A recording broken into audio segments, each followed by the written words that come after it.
تو ہم شروع کرتے ہیں انشاءاللہ ہمارا دورہ قرآن. آج ہمارا جز 7 ہے، 7واں پارہ ہے وَإِذَا سَمِعُوا. تو ہم شروع کرتے ہیں. السلام علیکم ورحمۃ اللہ وبرکاتہ. اللہم لک الحمد کما ینبغی لجلال وجہک وعظیم سلطانک. اللہم لک الحمد للایمان ولک الحمد للاسلام ولک الحمد للقرآن. اللہم لک الحمد بما ہدیتنا ورزقتنا وفرجت عنا.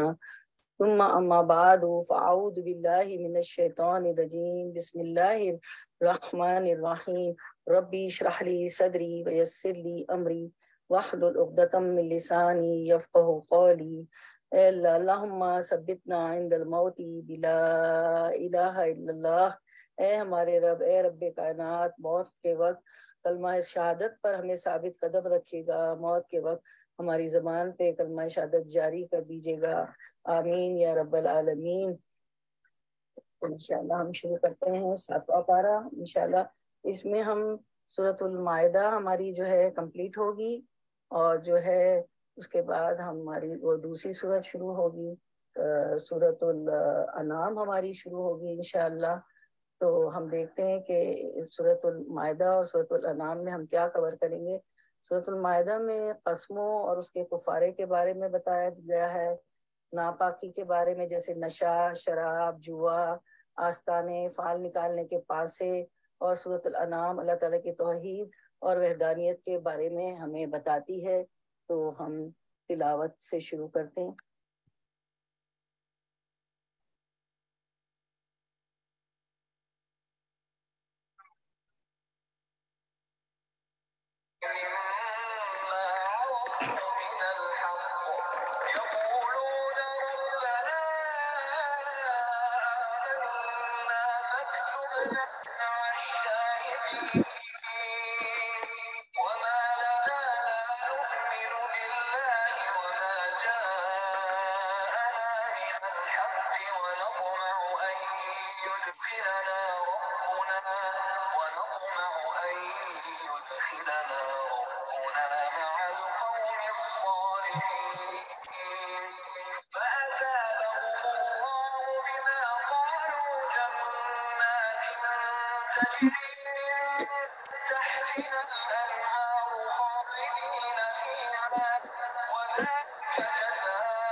شروع کرتی ہوں بسم اللہ الرحمن الرحیم. شروع کرتی ہوں اللہ کے نام سے جو بے انتہا مہربان نہایت رحم فرمانے والا ہے. تو سورت آج کا ہمارا پارہ 7 جو ہے آیت نمبر 83 سورۃ المائدہ سے شروع ہوتا ہے. جب وہ اس کلام کو سنتے ہیں جو رسول صلی اللہ علیہ وسلم پر اترا ہے تو تم دیکھتے ہو کہ حق شناسی کے اثر سے ان کی آنکھیں آنسوؤں سے تر ہو جاتی ہیں. دراصل یہ آیت حبشہ کے بادشاہ نجاسی اور اس کے ساتھیوں کے بارے میں اتری جب انہوں نے حضرت جعفر رضی اللہ عنہ سے سورۃ المریم کی سورۃ مریم سنا تو ان کی آنکھوں سے آنسو جھلک پڑے. تو جو شخص جتنی توجہ کے ساتھ حق بات کو سنتا ہے، اللہ کے کلام کو سنتا ہے، وہ اس قدر زیادہ اثر لیتا ہے اور وہ کلام اس کے اندر تک اتر جاتا ہے. اس کے دل کے تاروں کو چھیڑ دیتا ہے، اس کی وجہ سے اس کی آنکھیں آنسو برسانے لگتی ہے۔ تو وہ بول اٹھے ہیں کہ اے پروردگار، ہم ایمان لائے، ربنا آمنا فاکتبنا مع الشاہدین، ہمارا نام گواہی دینے والوں میں لکھ لے۔ یعنی وہ فوراً ایمان لے آتے ہیں، اللہ کا کلام سنتے ہیں، اس کو مانتے ہیں اور اس پر عمل کرنے لگتے ہیں۔ حدیث میں آتا ہے کہ ہم سے ابو ربی سلیمان بن داؤد نے بیان کیا، ہم سے سفیان بن عیینہ نے بیان کیا، ان سے ابن جریج نے، ان سے عطا بن ربا نے، اور ان سے حضرت جابر رضی اللہ عنہ نے بیان کیا کہ جس دن، کیونکہ حضرت جابر رضی اللہ عنہ نے نجاشی کے دربار میں سورۃ المریم پڑھ کے ان کو سنائی تھی، تو جابر رضی اللہ عنہ نے بیان کیا کہ جس دن نجاشی حبشہ کے بادشاہ کی وفات ہوئی تو حضرت صلی اللہ علیہ وسلم نے آج فرمایا کہ آج ایک مرد صالح اس دنیا سے چلا گیا، اٹھو اور اپنے بھائی اسما کی نماز جنازہ پڑھ لو، کیونکہ وہ مسلمان ہو گئے تھے نا حضرت جعفر سے سورہ مریم سن کے، تو اس لیے غائبانہ نماز جنازہ ان کی آپ صلی اللہ علیہ وسلم نے پڑھائی تھی۔ اسی طرح ایک دن میں حرم شریف میں تھی، تو آپ کو پتہ ہے یاسر عرفات کا انتقال ہوا تھا، اس وقت میں موجود تھی، تو ان کی بھی حرم شریف میں خانہ کعبہ میں اعلان ہوا اور ان کی بھی نماز جنازہ پڑھائی گئی تھی۔ اس کے بعد ہم دیکھتے ہیں یہاں شاہدین آیا نا، ربنا آمنا فاکتبنا مع الشاہدین، تو شاہدین سے مراد ابن عباس رضی اللہ عنہ فرماتے ہیں کہ محمد صلی اللہ علیہ وسلم ان کی امت کے لوگ ہیں، یہ ہم شاہدین ہیں، یہ گواہی دینے والی امت ہے۔ اس امت میں شامل ہونے کے لیے اشہد ان لا الہ الا اللہ وحدہ لا شریک لہ واشہد ان محمدا عبدہ ورسولہ پڑھنا ہے۔ اللہ کی گواہی، محمد صلی اللہ علیہ وسلم کی نبوت کی گواہی، اور قیامت کے دن دیگر اقوام پر گواہی۔ آیت نمبر 84، وما لنا لا نؤمن باللہ وما جاءنا من الحق ونطمع ان يدخلنا ربنا مع القوم الصالحین۔ وہ کہتے ہیں کہ آخر کیوں ہم اللہ پر ایمان نہ لائیں اور جو حق ہمارے پاس آیا ہے اسے کیوں نہ مان لیں، جبکہ ہم اس بات کی خواہش رکھتے ہیں کہ ہمارا رب ہمیں صالح لوگوں میں شامل کر لے۔ تو میری بہنوں، جو شخص جتنی زیادہ اس بات کی طلب، تڑپ اور تمنا رکھے گا کہ وہ نیک ہو جائے، صالح ہو جائے، اللہ کا پسندیدہ ہو جائے، اسی قدر زیادہ توجہ کے ساتھ اللہ کا کلام سنے گا، زیادہ محبت کے ساتھ، زیادہ دلچسپی کے ساتھ اور پورے غور کے ساتھ، تاکہ اس میں سے وہ اپنے لیے عمل کی راہیں تلاش کر لے اور اپنی زندگی کو اللہ کی مرضی کے مطابق ڈھال لے۔ یہی مقصد تھا ان کا اس کلام کو سننے کا۔ ایسا شخص پھر جواباً اللہ کی رحمت پاتا ہے۔ 85، فَأَصَابَهُمُ اللَّهُ بِمَا قَالُوا جَنَّاتٍ تَجْرِي مِن تَحْتِهَا الْأَنْهَارُ خَالِدِينَ فِيهَا وَذَلِكَ جَزَاءُ الْمُحْسِنِينَ۔ ان کے اس قول کی وجہ سے، کہ ان کی اس بات کی وجہ سے اللہ نے ان کو ایسی جنتیں عطا کی جن کے نیچے نہریں بہتی ہیں اور وہ ان میں ہمیشہ رہیں گے، یہ جزا ہے نیک رویہ اختیار کرنے والوں کے لیے۔ سب لوگ دعا مانگ لیں، اللہم اجعلنا منہم، اللہ ہمیں بھی جنت میں جگہ عطا فرمائیے گا۔ 86، رہے وہ لوگ جنہوں نے ہماری آیات کو ماننے سے انکار کیا اور انہیں جھٹلایا تو وہ جہنم کے مستحق ہیں۔ حدیث مبارکہ میں آتا ہے کہ رسول اللہ صلی اللہ علیہ وسلم نے فرمایا، سلام کو عام کرنا اور اچھا کلام کرنا ایسے اعمال ہیں جو شخص کو واجب کر دیتے ہیں۔ رسول اللہ صلی اللہ علیہ وسلم نے فرمایا، سلام کو عام کرنا، اچھا کلام کرنا ایسے اعمال ہیں جو بخشش کو واجب کر دیتے ہیں، یعنی جن سے بخشش لازم ہو جاتی ہے، یعنی وہ چیز جس سے اللہ کی رحمت نازل ہو جاتی ہے۔ اور پھر ہم دیکھتے ہیں ایک اور حدیث میں اسی طرح ہانی بن یزید کہتے ہیں کہ میں نے کہا، اے اللہ کے رسول صلی اللہ علیہ وسلم، کون سی چیز جنت کو واجب کر دیتی ہے، یعنی کس طریقے پر جنت ہو سکتی ہے؟ تو آپ صلی اللہ علیہ وسلم نے فرمایا، اپنی جنت کو اپنی رحمت کہا، انتی رحمتی ارحم بکی من تشاء، تو میری رحمت ہے، تیرے ذریعے میں جس کو چاہوں اپنی رحمت سے مالا مال کر دوں۔ تو میری بہنوں، رمضان کا مہینہ جو ہوتا ہے اللہ کی رحمتوں کو، جنتوں کو پانے کا مہینہ ہوتا ہے، اور ہم سب بہت کوششیں کرتے ہیں ماشاءاللہ۔ تو روزے کی حالت میں انسان کے اندر بھوک کی وجہ سے، پیاس کی وجہ سے، نیند کی کمی اور تھکاوٹ کی وجہ سے چڑچڑاپن آ جاتا ہے، لہٰذا اچھی گفتگو کافی مشکل کام ہو جاتا ہے۔ تو ضروری ہے کہ ہم جو ہے کچھ بھی گزر رہی ہو ہم پر، اپنی گفتگو کو متاثر نہیں ہونے دینا، اور حق بات اور اچھی بات اور عمدہ بات کرتے رہنا ہے، کیونکہ اس سے جنت واجب ہو جاتی ہے۔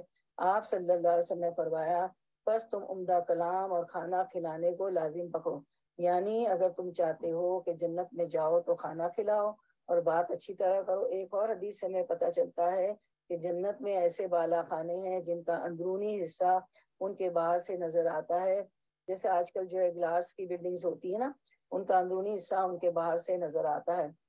تو پاکستان میں آپ نے دیکھا ہوگا کہ وہ کچھ ایسے گلاسز ہوتے ہیں کہ ہم باہر دیکھ سکیں، باہر والے اندر نہ دیکھ سکیں، لیکن جنت کا تو کیا کہنے، جنت کی کھڑکیوں کا، جنت کے حصوں کا۔ رسول ایک اور روایت ہے، حدیث ہے، رسول اللہ صلی اللہ علیہ وسلم نے فرمایا جنت میں ایسے بالا خانے بھی ہیں جن کا اندرونی حصہ ان کے باہر سے ہی نظر آتا ہے اور ان کا بیرونی حصہ ان کے اندر سے نظر آتا ہے۔ ایک دیہاتی نے پوچھا یا رسول اللہ صلی اللہ علیہ وسلم یہ کس لیے ہے؟ سب لوگ پڑھے میرے ساتھ صلی اللہ علیہ وسلم۔ فرمایا اس شخص کے لیے جو اچھی بات کرے، ضرورت مندوں کو کھانا کھلائے، اور جب لوگ رات کو سو رہے ہوں تو صرف اللہ کے لیے نماز تہجد ادا کرے۔ سبحان اللہ۔ تو احسن الحدیث یعنی ہم اللہ کی کتاب کو پڑھیں اور جب بندوں سے بات کریں تو اچھے اور عمدہ انداز میں کریں، جس کا حکم پہلے پارے میں بھی آ چکا ہے، ہم پڑھ چکے ہیں۔ وقولوا للناس حسنا، اور لوگوں سے اچھی بات کرو۔ تو یہاں ان کی بات کیا تھی؟ یعنی ومن احسن قولا ممن دعا الی اللہ وعمل صالحا وقال اننی من المسلمین، سورۃ حامیم سجدہ فصلت کی آیت 33 تھی۔ اس شخص سے اچھی بات کس کی ہو سکتی ہے جو لوگوں کو اللہ کی طرف بلائے اور خود بھی اچھے عمل کرے اور کہے کہ میں مسلمان ہوں، یعنی نمبر 1 ایمان لائے، نمبر 2 عمل صالح کرے، نمبر 3 دوسروں کو بھی نیک کام کرنے کی ترغیب دے، نمبر 4 پھر نیک لوگوں کا ساتھ چاہیے۔ فاکتبنا مع الشاہدین، اللہ ہمیں شاہدین کے ساتھ لکھ لے، آمین۔ ان کی اچھی گفتگو کیا تھی؟ وَنَطْمَعُ أَن يَدْخِلَنَا رَبَّنَا مَعَ الْقَوْمِ الصَّالِحِينَ، یہی بات کہ اللہ ہمیں صالح قوم کے ساتھ شامل کر لے، یعنی اچھی صحبت کی دعا نیک دوستوں کی، کیونکہ ہم ایسے لوگوں کے بیچ میں ہیں جو نیک ہیں، صالح ہیں، حق کی گواہی دینے والے ہیں۔ تو جب ان کے ساتھ گفتگو کرتے ہیں تو ہمارا ایمان تازہ ہوتا ہے، تو گفتگو مزید اچھی ہوتی چلی جاتی ہے۔ جب ہم بد اخلاق قسم کے لوگوں کے بیچ ہوتے ہیں تو ہمارا گفتگو بھی بد اخلاقی پر مبنی ہو جاتی ہے، اور جب اچھے لوگوں کے بیچ میں ہوتے ہیں تو ہمارا بہت سی چیزیں ہمارے لیے آسان ہو جاتی ہیں۔ اس لیے ان کی اچھی بات دعاؤں پر مشتمل ہوتی، ایمان لانے پر مشتمل ہوتی ہے، نیک لوگوں کی صحبت کی تمنا رکھنے پر مشتمل ہوتی ہے۔ تو اللہ تعالیٰ نے انہیں اس کا بدلہ جنت کی شکل میں دیا۔ لا تسمعوا فیہا لاغیہ، سورۃ الغاشیہ 11، جس میں انسان کسی قسم کی کوئی لغو، دل جلانے والی بات نہ سنے گا جنت میں۔ آیت 87، یا ایھا الذین آمنوا لا تحرموا طیبات ما احل اللہ لکم ولا تعتدوا، اے لوگوں جو ایمان لائے ہو، جو پاک چیزیں اللہ نے تمہارے لیے حلال کی ہیں انہیں حرام نہ کر لو اور حد سے تجاوز نہ کرو، اللہ کو زیادتی کرنے والے سب ناپسند ہے۔ 88، جو کچھ حلال اور طیب رزق اللہ نے تم کو دیا ہے اسے کھاؤ پیو، اس خدا کی نافرمانی سے بچتے رہو جس پر تم ایمان لاتے ہو۔ واتقوا اللہ، اور اللہ سے ڈرو، الذی انتم بہ مؤمنون، اس اللہ کی نافرمانی سے بچتے رہو جس پر تم ایمان رکھتے ہو۔ تو میری بہنوں، اس سے پتہ چلتا ہے کہ اللہ سبحانہ تعالیٰ نے دنیا میں بندوں کے لیے جو نعمتیں پیدا کی ہیں، اچھی غذائیں، اچھے پھل، اچھے کھانے، اگر انسان کو حلال طریقے سے حاصل کرنا ہے تو ان کو کھانے اور انجوائے کرنے میں کوئی جرم نہیں، کوئی غلط نہیں۔ اس کے ساتھ ساتھ اللہ کو بھی یاد کرتا ہے، اللہ سے ڈرتا رہتا ہے۔ اللہ سے ڈرنے کا مطلب کیا ہے؟ یعنی ایک طرف حلال پاک کھانے کو کہا گیا، اور پھر ساتھ ہی اللہ کا ڈر۔ جب انسان اللہ سے ڈرے گا تو کسی سے چھین کر نہیں کھائے گا، کسی کا مال غصب کر کے نہیں کھائے گا، چوری ڈاکے اور حرام کے مال سے انجوائے نہیں کرے گا، بلکہ اپنی آمدنی کے ذرائع کو حلال بنائے گا۔ اور پھر حلال حرام میں صرف کھانا پینا نہیں، بلکہ انسان کی گفتگو میں سے بھی جو کچھ ایسی چیزیں ہیں جن پر انسان کی پکڑ ہوتی ہے، اس میں جھوٹی قسمیں ہیں، لغو قسمیں ہیں، اور اللہ کے نام کو مینیپولیٹ کرنا، یہ ایسی چیزیں جن کو ناپسند کیا گیا۔ 89 میں فرمایا لا یؤاخذکم اللہ باللغو فی ایمانکم ولکن یؤاخذکم بما عقدتم الایمان، تم لوگ جو لغو قسمیں کھا لیتے ہو ان پر اللہ کی گرفت نہیں، مگر جو قسمیں تم جان بوجھ کر کھاتے ہو ان پر وہ ضرور تم سے مواخذہ کرے گا۔ ایسی قسم توڑنے کا کفارہ یہ ہے کہ 10 مسکینوں کو وہ اوسط درجے کا کھانا کھلاؤ جو تم اپنے بال بچوں کو کھلاتے ہو، یعنی ایک غلط بات کرنے کا کفارہ 10 مسکینوں کا کھانا یعنی صدقہ کرو، یا انہیں کپڑے پہناؤ یا ایک غلام آزاد کرو، اور جو اس کی استطاعت نہ رکھتا ہو وہ 3 دن کے روزے رکھے۔ یعنی منہ سے نکلی ہوئی بعض باتیں بہت خطرناک ہوتی ہیں، اور اگر انسان دنیا میں ان کا کفارہ ادا نہیں کرتا تو اللہ کے ہاں شدید پکڑ ہو سکتی ہے۔ آگے فرمایا یہ تمہاری قسموں کا کفارہ ہے جبکہ تم قسم کھا کے توڑ دو، اپنی قسموں کی حفاظت کیا کرو، اس طرح اللہ اپنے احکام تمہارے لیے واضح کرتا ہے شاید کہ تم شکر ادا کرو۔ یعنی اگر اس وقت ہمیں یہ بات پتہ چل گئی ہے کہ جھوٹی قسم کھانے پر اور جھوٹی قسم توڑنے پر پکڑ ہے، اور پھر اللہ تعالیٰ نے ہمیں اس پر کفارہ بھی بتا دیا گیا ہے، تو جو ہے کوئی انسان قیامت کے دن اب ہم یہ نہیں کہہ سکتے کہ میں چھوٹ گئی، مجھے تو پتا نہیں تھا کہ قسم کا کوئی کفارہ بھی ہوتا ہے۔ نہیں، دنیا میں آپ کو معلوم کرنا تھا جو کام اور اب باتیں آپ کر رہے ہیں ان کا نتیجہ اور خمیازہ ہو سکتا ہے۔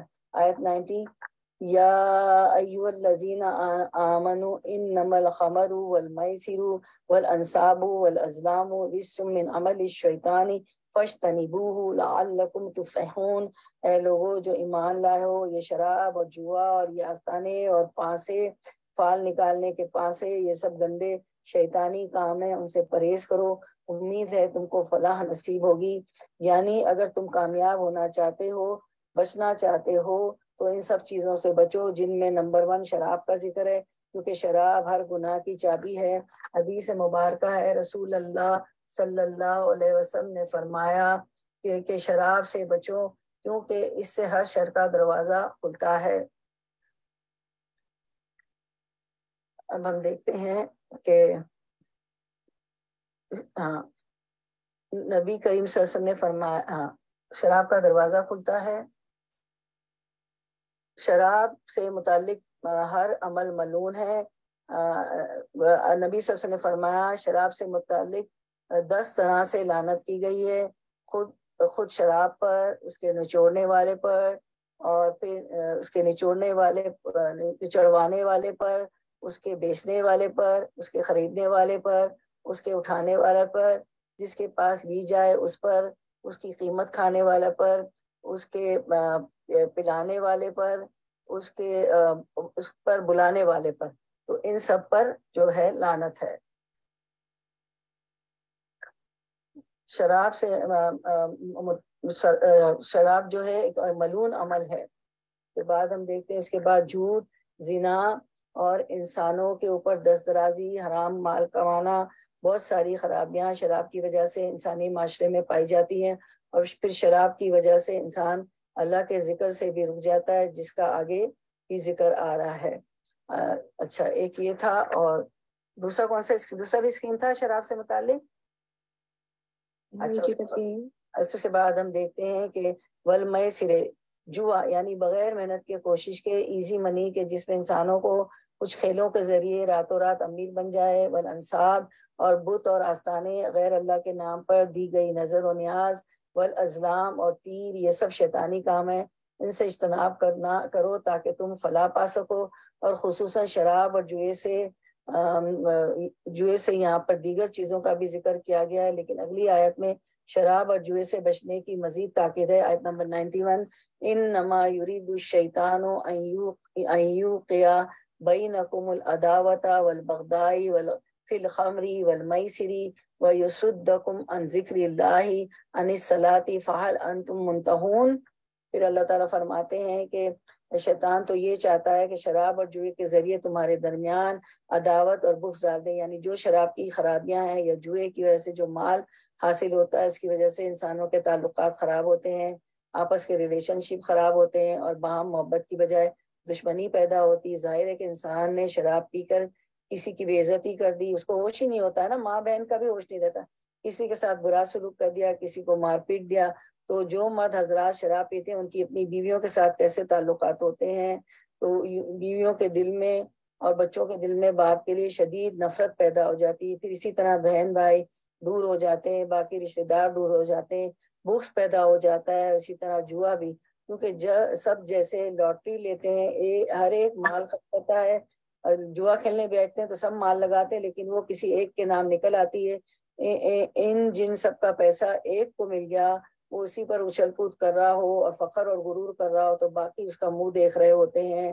اور اس سے بھی عداوت اور بغض پیدا ہوتی ہے، تو انسانی تعلقات معاشرے میں خراب ہوتے ہیں۔ اللہ تعالیٰ نے اس وجہ سے ان چیزوں سے روکا ہے، پھر اللہ کے حقوق میں کمی ہوتی ہے، پھر آگے فرمایا تمہیں اللہ کی یاد یعنی نماز سے روکتی ہے، اور شیطان اس کے ذریعے سے نیکی کے دو بڑے مواقع تمہارے کھو دیتا ہے، نمبر ایک نماز، نمبر دو اللہ کا ذکر۔ اس سے یہ پتا چلتا ہے کہ نماز کے علاوہ بھی ذکر کرنا ہے۔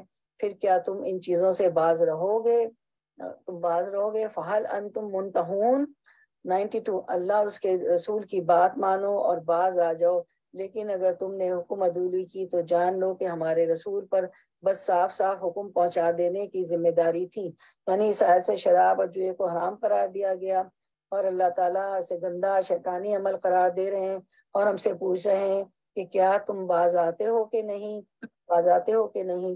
تو ہم دیکھتے ہیں کہ ایک وہ لوگ ہیں جنہوں نے حق کو سنا اور ان کی آنکھیں بہہ پڑی، نجاشی اور اس کے لوگ اور اس کے درباری، اور ان کی زبان گواہی دینے لگی، اور ایک یہ لوگ ہیں شراب اور جوئے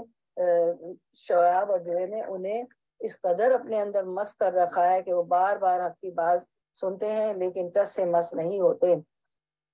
پھر ہم دیکھتے ہیں کہ اگلی آیت میں فرمایا اطیعوا اللہ و اطیعوا الرسول، اور اللہ کی اطاعت کرو اور رسول کی اطاعت کرو، اور ڈرتے رہو، محتاط رہو، اللہ کی پکڑ سے بچنے کی کوشش کرو۔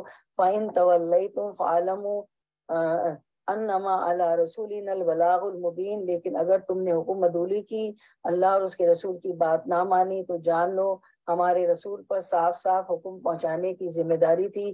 93، جو لوگ ایمان لے آئے اور نیک عمل کرنے لگے، انہوں نے پہلے جو کچھ کھایا پیا تھا اس پر کوئی پکڑ نہ ہوگی، بشرط یہ کہ وہ آئندہ ان چیزوں سے بچے رہیں جو حرام کی گئی ہیں، اور ایمان پر ثابت قدم رہیں اور اچھے کام کریں، پھر جس چیز سے روکا جائے اس سے رکیں، اور جو فرمانے الہی ہو تو مانیں، پھر خدا ترسی کے ساتھ نیک رویہ رکھیں، اللہ نیک کردار لوگوں کو پسند کرتا ہے۔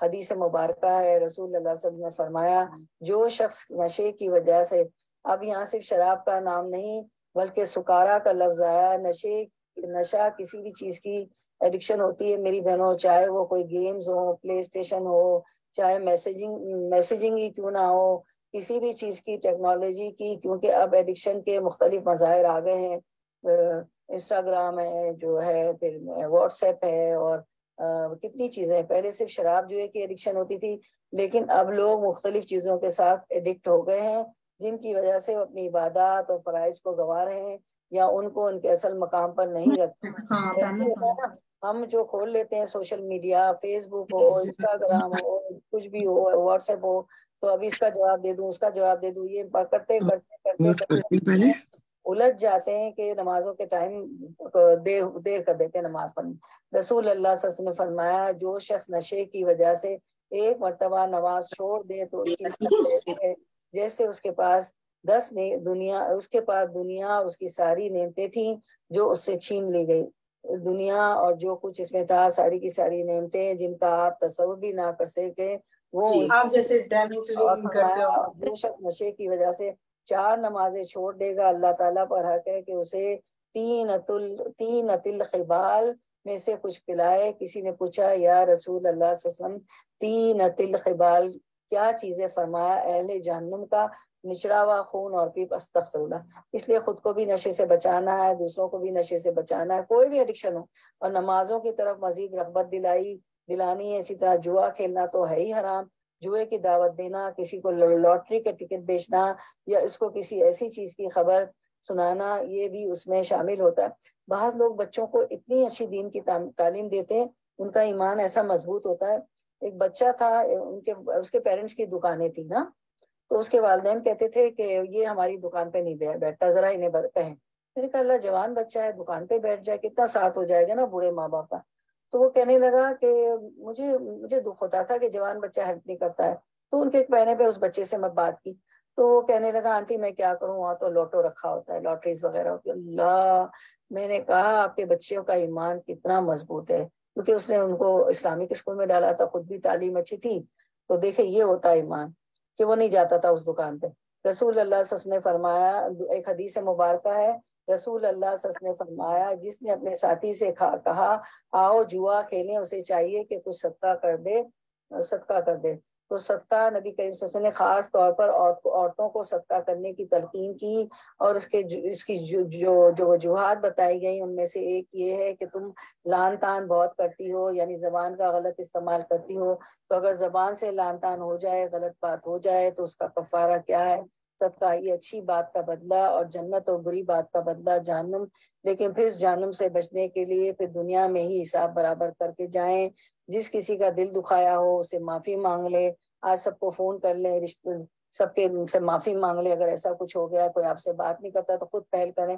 آیت 93, جو لوگ ایمان لے آئے اور نیک عمل کرنے لگے, انہوں نے پہلے جو کچھ کھایا پیا تھا اس پر کوئی پکڑ نہ ہوگی, بشرطیہ کہ وہ آئندہ ان چیزوں سے بچے رہیں جو حرام کی گئی ہیں, اور ایمان پر ثابت قدم رہیں, اچھے کام کریں. پھر جس چیز سے رکا جائے اسے رکیں, اور جو فرمان الہی ہو اسے مانیں. پھر خدا ترسی کے ساتھ نیک رویہ رکھیں. اللہ نیک کردار لوگوں کو پسند کرتا ہے. 94, یا ایھا الذین آمنو, سب لوگ کہیں آمنا صدقنا, اللہ ہم نے مانا اور ہم ایمان لائے, ہم نے تصدیق کی. اے لوگوں جو ایمان لائے ہو, اللہ تمہیں اس شکار کے ذریعے آزمائش میں ڈالے گا جو بالکل تمہارے ہاتھوں اور نیزوں کی زد میں ہوگا, یہ دیکھنے کے لیے کہ کون اس سے غائبانہ ڈرتا ہے. پھر جس نے اس تنبیہ کے بعد اللہ کی مقرر کی ہوئی حد سے تجاوز کیا, اس کے لیے دردناک سزا ہے. 95, اے لوگوں جو ایمان لائے ہو, احرام کی حالت میں شکار نہ مارو.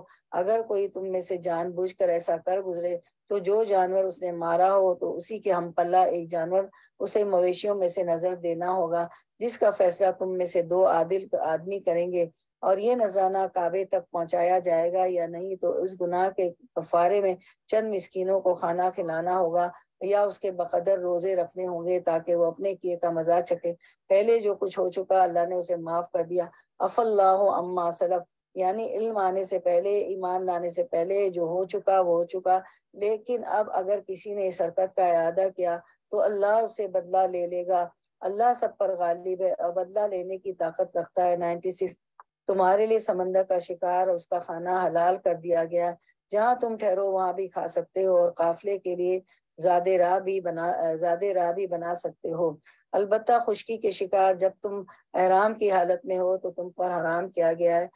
پس بچو اللہ کی اس نافرمانی سے جس کی بیشی میں تم سے سب کو گھیر کر حاضر کیا جائے گا, یعنی اللہ کا ڈر ہی انسان کو غلط کام سے روک سکتا ہے. 97, اللہ نے مکان محترم کعبہ کو لوگوں کے لیے اجتماعی زندگی کے قیام کا ذریعہ بنایا, اور مائع حرام اور قربانی کے جانور اور قلادوں کو بھی اس کام میں معاون بنا دیا, تاکہ تمہیں معلوم ہو جائے کہ اللہ آسمانوں اور زمین کے سب حالات سے باخبر ہے, اسے ہر چیز کا علم ہے. خبردار ہو جاؤ, اللہ سزا دینے میں بھی بہت سخت ہے, اور اس کے ساتھ درگزر کرنے والا اور رحم کرنے والا بھی ہے. اس سے پتہ چلتا ہے انسان کو اللہ سبحانہ تعالیٰ سے بن دیکھے ڈرتے رہنا چاہیے, کیونکہ بن دیکھے جب انسان اللہ سے ڈرتا ہے تو کیا ہوگا, کہیں پر بھی گناہ نہیں کرتا, غلط کام نہیں کرتا. حدیث مبارکہ ہے, رسول اللہ صلی اللہ علیہ وسلم نے فرمایا, تمہارا رب اس چرواہے سے خوش ہوتا ہے جو پہاڑ کی چوٹی پر رہ کر نماز کی اذان دیتا ہے اور نماز پڑھتا ہے. اس پر اللہ تعالیٰ فرشتوں سے فرماتے ہیں کہ دیکھو میرے اس بندے کو جو اذان دیتا ہے, نماز پڑھتا ہے اور مجھ سے ڈرتا ہے. یعنی وہاں اکیلا ہوتا ہے, اس کی بکریاں ہیں اور وہ ہے, کوئی نہیں دیکھ رہا اس کو, کوئی اذان بھی نہیں آئی اس کو. اللہ تعالیٰ کا جو کائناتی کیلنڈر ہے, یعنی سورج کا مختلف اوقات میں ڈھلنا, اس سے اندازہ کر کے اپنے نمازوں کے اوقات کا تعین کر کے خود ہی اذان دیتا ہے, خود ہی نماز پڑھتا ہے. تو یہ ہے دراصل اللہ سے ڈرنے کا ایک اظہار, کہ ایک طریقہ کہ انسان ایسی جگہ اللہ کی اطاعت کرے جہاں کوئی اور کرنے والا یا یاد کرانے والا نہ ہو. تو اللہ تعالیٰ فرماتے, میں نے اپنے اس بندے کے گناہ معاف کر دیے اور میں اس کو جنت میں داخل کروں گا. کیونکہ جب ہمارے آس پاس بہت سے لوگ ہوتے ہیں تو ہم کو بہت سی سپورٹ مل جاتی ہے، اور جب سارے سو رہے ہوں اور اکیلے ہم اٹھ کر نماز پڑھنی ہو تو پھر پڑھنا واقعی پڑھنا ہے، اللہ ہی کے لیے پڑھنا ہے۔ 99 ما علی الرسول الا البلاغ، رسول پر تو صرف پیغام پہنچا دینے کی ذمہ داری ہے، آگے تمہارے کھلے اور چھپے سب حالات کا جاننے والا اللہ ہے۔ 100 آیت 100 قل لا يستوي الخبيث والطيب ولو اعجبك كثرة الخبيث فاتقوا الله يا اولي الالباب لعلكم تفلحون۔ اے پیغمبر ان سے کہہ دو کہ پاک اور ناپاک بہرحال یکساں نہیں، خواہ ناپاک کی بہتات تم کو کتنا ہی فریفتہ کرنے والی ہو۔ بس اے لوگوں جو عقل رکھتے ہو اللہ کی نافرمانی سے بچتے رہو، امید ہے کہ تم کو فلاح نصیب ہوگی۔ تو زندگی میں انسان کو کچھ چوائسیز کرنی پڑتی ہے، اچھے اور برے کے درمیان میں، صالح اور غیر صالح کے درمیان میں، پاک اور ناپاک کے درمیان میں۔ تو جب انسان کو ایک طرف اس کا نفس بلائے وہ چیز اس کے لیے ناپاک ہو، حرام ہو، ناجائز ہو، اس کے مقابلے میں حلال بھی موجود ہو، تو صرف نفس کی خواہش کی وجہ سے انسان حرام کی طرف جا رہا ہو، تو اس وقت اللہ سبحانہ تعالیٰ کا یہ قول یاد رکھنا چاہیے۔ حدیث مبارکہ ہے، رسول اللہ صلی اللہ علیہ وسلم نے فرمایا بے شک اللہ طیب ہے اور طیب ہی کو قبول کرتا ہے۔ اللہ تعالیٰ خود بھی پاک ہے تو پاک چیز ہی قبول کرے گا، یعنی اعمال میں بھی اور اسی طرح انسان کے کاموں میں سے بھی۔ تو اب ہم دعا کریں اپنے آپ کے لیے، خاص طور پر دعا کریں، اور جو دعا میں یہ دعا جو نبی صلی اللہ علیہ وسلم نے سیدنا حضرت علی کرم اللہ وجہ کو سکھائی تھی، اللہم اکفنی بحلالک وعن حرام، اللہم اکفنی بحلالک عن حرامک واغننی بفضلک عمن سواک۔ اے اللہ تو میرے لیے کافی ہو جا حلال کے ساتھ، حلال چاہے تھوڑا ہی ہے مجھے وہی کافی کر دے حرام سے بچا کر، اور مجھے اپنے فضل سے غنی کر دے ہر اس چیز سے بچا کر جو تیرے علاوہ ہے، یعنی مجھے اپنی خاص رحمت کے ساتھ حلال راستوں سے رزق دے، اور وہ رزق چاہے مال ہو یا شوہر یا کوئی بھی چیز ہو۔ شیطان کا کام کیا ہے کہ انسان کو ہمیشہ حرام راستوں کی طرف متوجہ کرتا ہے، اٹریکٹ کرتا ہے، تو اللہ سبحانہ تعالیٰ سے دعا کرتے رہنا چاہیے۔ تو آپ صلی اللہ علیہ وسلم نے سیدنا علی رضی اللہ عنہ کو کیا بتایا تھا کہ اگر کسی پر پہاڑ برابر بھی قرضہ ہو تو اس دعا کی برکت سے وہ بھی اس کے لیے آسان ہو جاتا ہے۔ یہ صرف مال کے لیے ہی نہیں پڑھا کریں، اس کو ہر حلال چیز کے لیے پڑھا کریں۔ جو لوگ حرام دوستوں کے پھندے میں پھنسے ہوئے ہیں، حلال رشتے نہ ملنے کی وجہ سے، شادی نہ ہونے کی وجہ سے حرام تعلقات میں پڑ چکے ہیں، تو وہ بھی رو رو کر اللہ سے یہ دعا مانگے اور حرام تعلقات سے باہر نکلے۔ اللہم اکفنی بحلالک عن حرامک واغننی بفضلک عمن سواک، کہ اللہ مجھے ہر حرام سے بچا کر میرے لیے حلال کو کافی کر دے، مجھے حلال عطا کر۔ تو جب انسان حلال کی طرف رہے گا، پاک کی طرف متوجہ رہے گا، تو اللہ سبحانہ تعالیٰ کے خزانے تو بہت وسیع ہیں۔ تو پھر فرمایا فاتقوا اللہ یا اولی الالباب لعلکم تفلحون، پس اے لوگو جو عقل رکھتے ہو اللہ سے ڈرو تاکہ تم کامیاب ہو جاؤ۔ آیت 101 اے لوگو جو ایمان لائے ہو ایسی باتیں نہ پوچھا کرو کہ جو تم پر ظاہر کر دی جائیں تو تمہیں ناگوار ہو، اگر تم اسے اس وقت پوچھو کہ جبکہ قرآن نازل ہو رہا ہو تو وہ تم پر کھول دی جائیں گی۔ اب تک جو کچھ تم نے کیا اسے اللہ نے معاف کر دیا۔ پھر گفتگو سے متعلق بات ہے، کیونکہ گفتگو سنبھل کے کرنی چاہیے، اچھی کرنی چاہیے۔ بعض اوقات سوال اچھے ہوتے ہیں لیکن ضرورت سے زیادہ سوال بھی اچھے نہیں ہوتے۔ پھر فرمایا وہ درگزر کرنے والا مہربان ہے۔ تم سے پہلے بھی 102 تم سے پہلے بھی ایک گروہ نے ایسے سوالات کیے تھے، جیسے بنی اسرائیل نے گائے سے متعلق سوال کیے، پھر وہ لوگ انہی باتوں کی وجہ سے کفر میں مبتلا ہو گئے۔ تو بعض باتیں انسان کو کفر تک لے جاتی ہیں، بعض سوالات انسان کو ایمان کفر تک لے جاتے ہیں، اس سے بہت محتاط رہنا چاہیے۔ سوال پوچھتے وقت بھی خواہ دین کے بارے میں ہی کیوں نہ ہو، بہت احتیاط کے الفاظ استعمال کیے جائیں، اور پھر جب جواب ملے اور مرضی کے نہ ملے تو اس وقت بھی ریئیکشن بہت پازیٹیو ہو، کیونکہ بعض اوقات کسی کو شریعت کے مطابق جب مسئلہ بتایا جاتا ہے تو وہ صاف انکار کر دیتا ہے، تو یہ تو پاسبل نہیں، یہ تو آج کے دور میں ہو ہی نہیں سکتا۔ گویا آپ نے اللہ کے حکم کا انکار کر دیا، اور جب آپ انکار کر دیتے ہیں تو آپ دین کے اندر آ گئے یا باہر چلے گئے، کیونکہ آپ نے انکار کر دیا تو دین سے باہر آ گئے۔ تو محتاط ہونے کی ضرورت ہے گفتگو میں۔ 103 اللہ نے نہ کوئی بحیرہ مقرر کیا ہے، نہ صاحبہ، نہ وسیلہ، نہ جو ہے حام، یعنی کہ وہ جو شیک عمل ہوتا ہے۔ اور اب کچھ مزید اللہ کے حرام کردہ چیزوں کا ذکر ہے، حرمتوں کے پاس رکھنے کا حکم ہے، مگر یہ کافر اللہ پر جھوٹی تہمت لگاتے ہیں، اور ان میں سے اکثر بے عقل ہیں کہ ایسی وہمیات کو مان رہے ہیں۔ 104۔ اور جب ان سے کہا جاتا ہے کہ آؤ اس قانون کی طرف جو اللہ نے نازل کیا، اور آؤ پیغمبر کی طرف، تو وہ جواب دیتے ہیں کہ ہمارے لیے تو بس وہی طریقہ کافی ہے جس پر ہم نے اپنے باپ دادا کو پایا ہے۔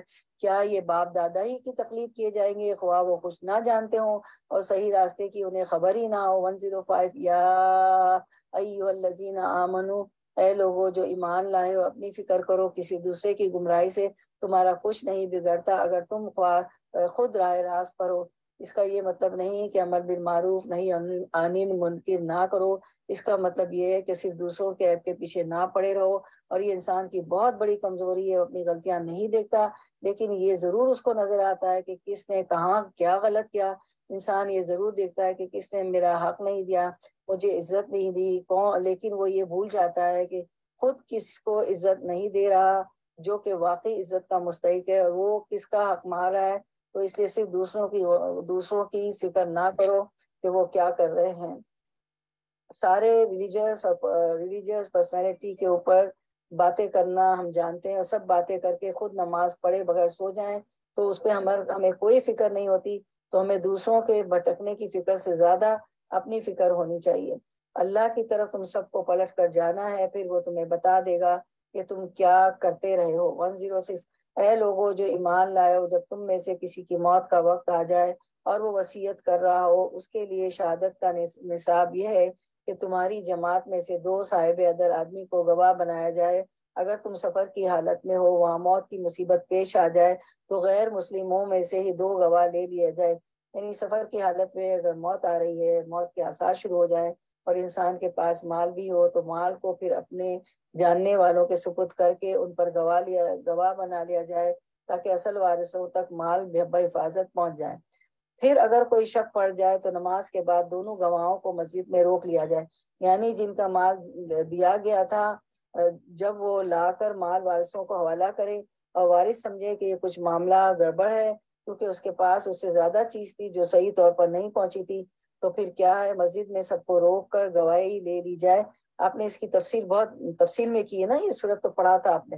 اور وہ خدا کی قسم کھا کر کہیں گے کہ ہم کسی ذاتی فائدے کے عوض شہادت بیچنے والے نہیں، اور خواہ کوئی ہمارا رشتہ دار ہی کیوں نہ ہو، ہم اس کی رعایت کرنے والے نہیں، اور نہ خدا واسطے کی گواہی کو ہم چھپانے والے ہیں۔ اگر ہم نے ایسا کیا تو گناہگاروں میں شمار ہو جائیں گے۔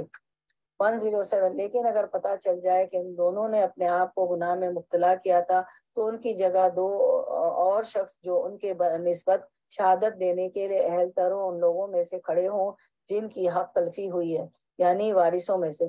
وہ خدا کی قسم کھا کر کہیں گے کہ ہماری شہادت ان کی شہادت سے زیادہ بھرک ہے، اور ہم نے اپنی گواہی میں کوئی زیادتی نہیں کی ہے، اگر ہم ایسا کریں تو ظالموں میں سے ہوں گے۔ اس طرح سے 108 اس طرح سے زیادہ توقع کی جا سکتی کہ لوگ ٹھیک ٹھیک شہادت دیں گے، یا کم از کم اس بات کا ہی خوف کریں گے کہ ان کی قسموں کے بعد دوسری قسموں سے کہیں ان کی تردید نہ ہو جائے۔ اللہ سے ڈرو اور سنو، اللہ نافرمانی کرنے والوں کو اپنی رہنمائی سے محروم کر دیتا ہے۔ 109۔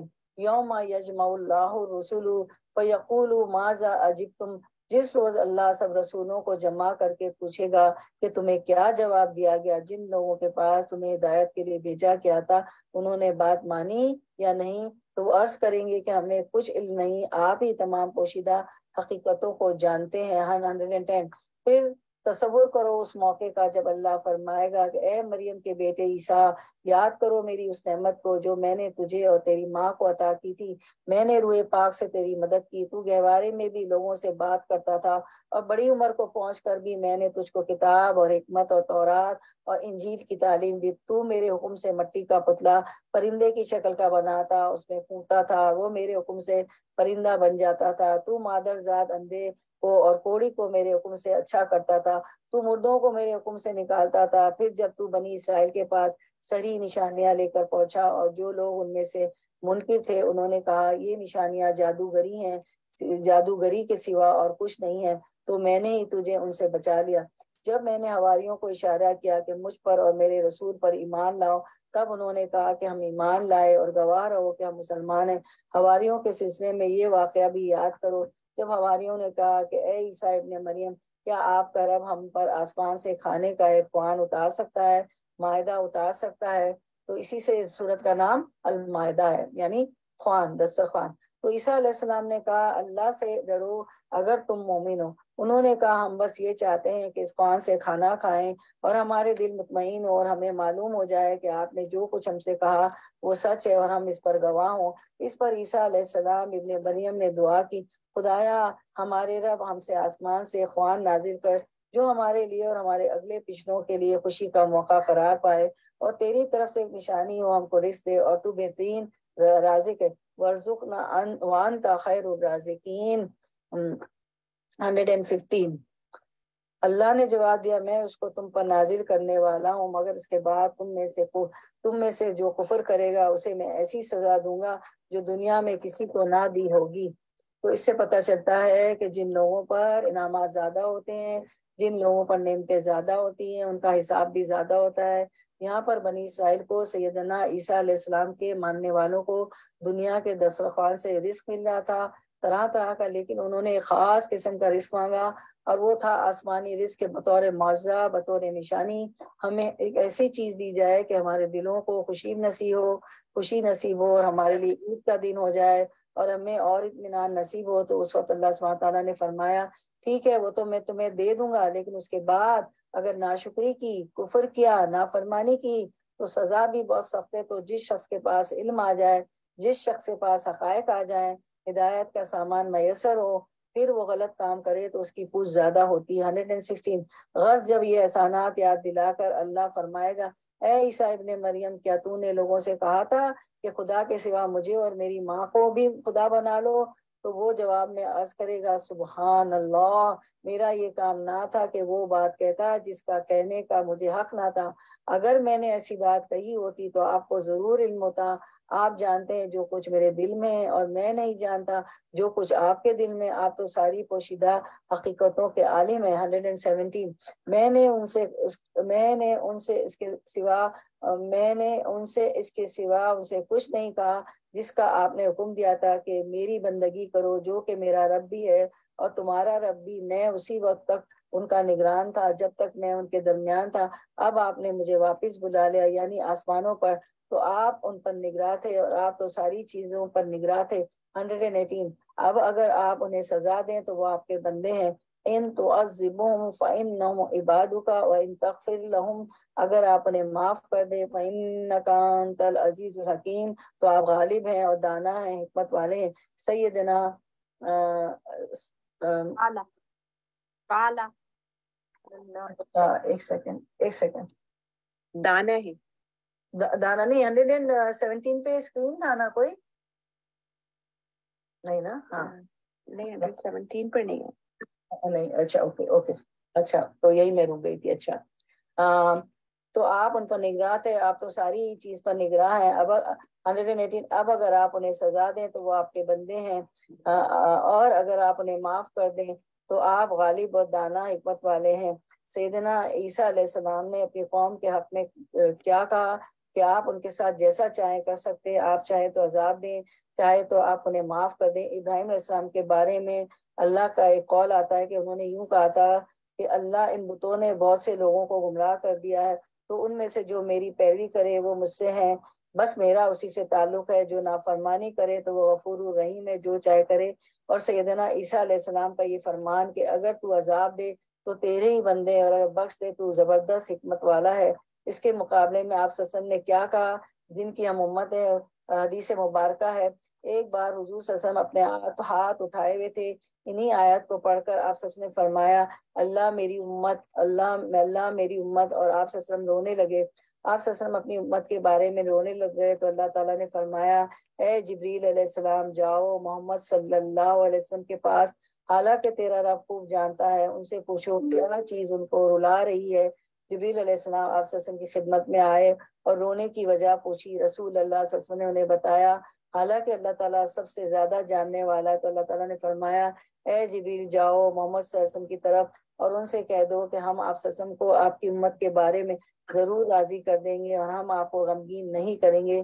تو اس سے پتہ چلتا ہے کہ نبی صلی اللہ علیہ وسلم کی تڑپ انسانوں کے بارے میں، امت کے بارے میں بہت شدید تھی۔ آپ صلی اللہ علیہ وسلم اس سنت پر عمل کرتے ہوئے، ہم آپ صلی اللہ علیہ وسلم کی اس سنت پر عمل کرتے ہوئے میری بہنوں، ہمارا طرز عمل کیا ہونا چاہیے؟ لوگوں کی خیرخواہی اور بھلائی کرنی چاہیے۔ اور جو ہے ہم نے پڑھا تھا، پیچھے بھی ہم نے پڑھا، سورۃ الجمعہ میں آپ پڑھتی ہیں لعلک باخع نفسک علی آثارہم، کہ نہ ماننے والوں کے لیے کہا گیا کہ آپ صلی اللہ علیہ وسلم تو ان کے پیچھے اپنا آپ بھلا دیں گے، تو اپنے آپ کو ذبح کر ڈالیں گے۔ تو اتنی فکر کرتے تھے آپ صلی اللہ علیہ وسلم، آپ ہماری بہت فکر کرتے تھے، تو کہ اللہ تعالیٰ نے بھی آیت اتار دی کہ ان کے غم میں آپ اپنے آپ کو بھلا دیں گے، اپنے آپ ہی کو بھلا دیں گے۔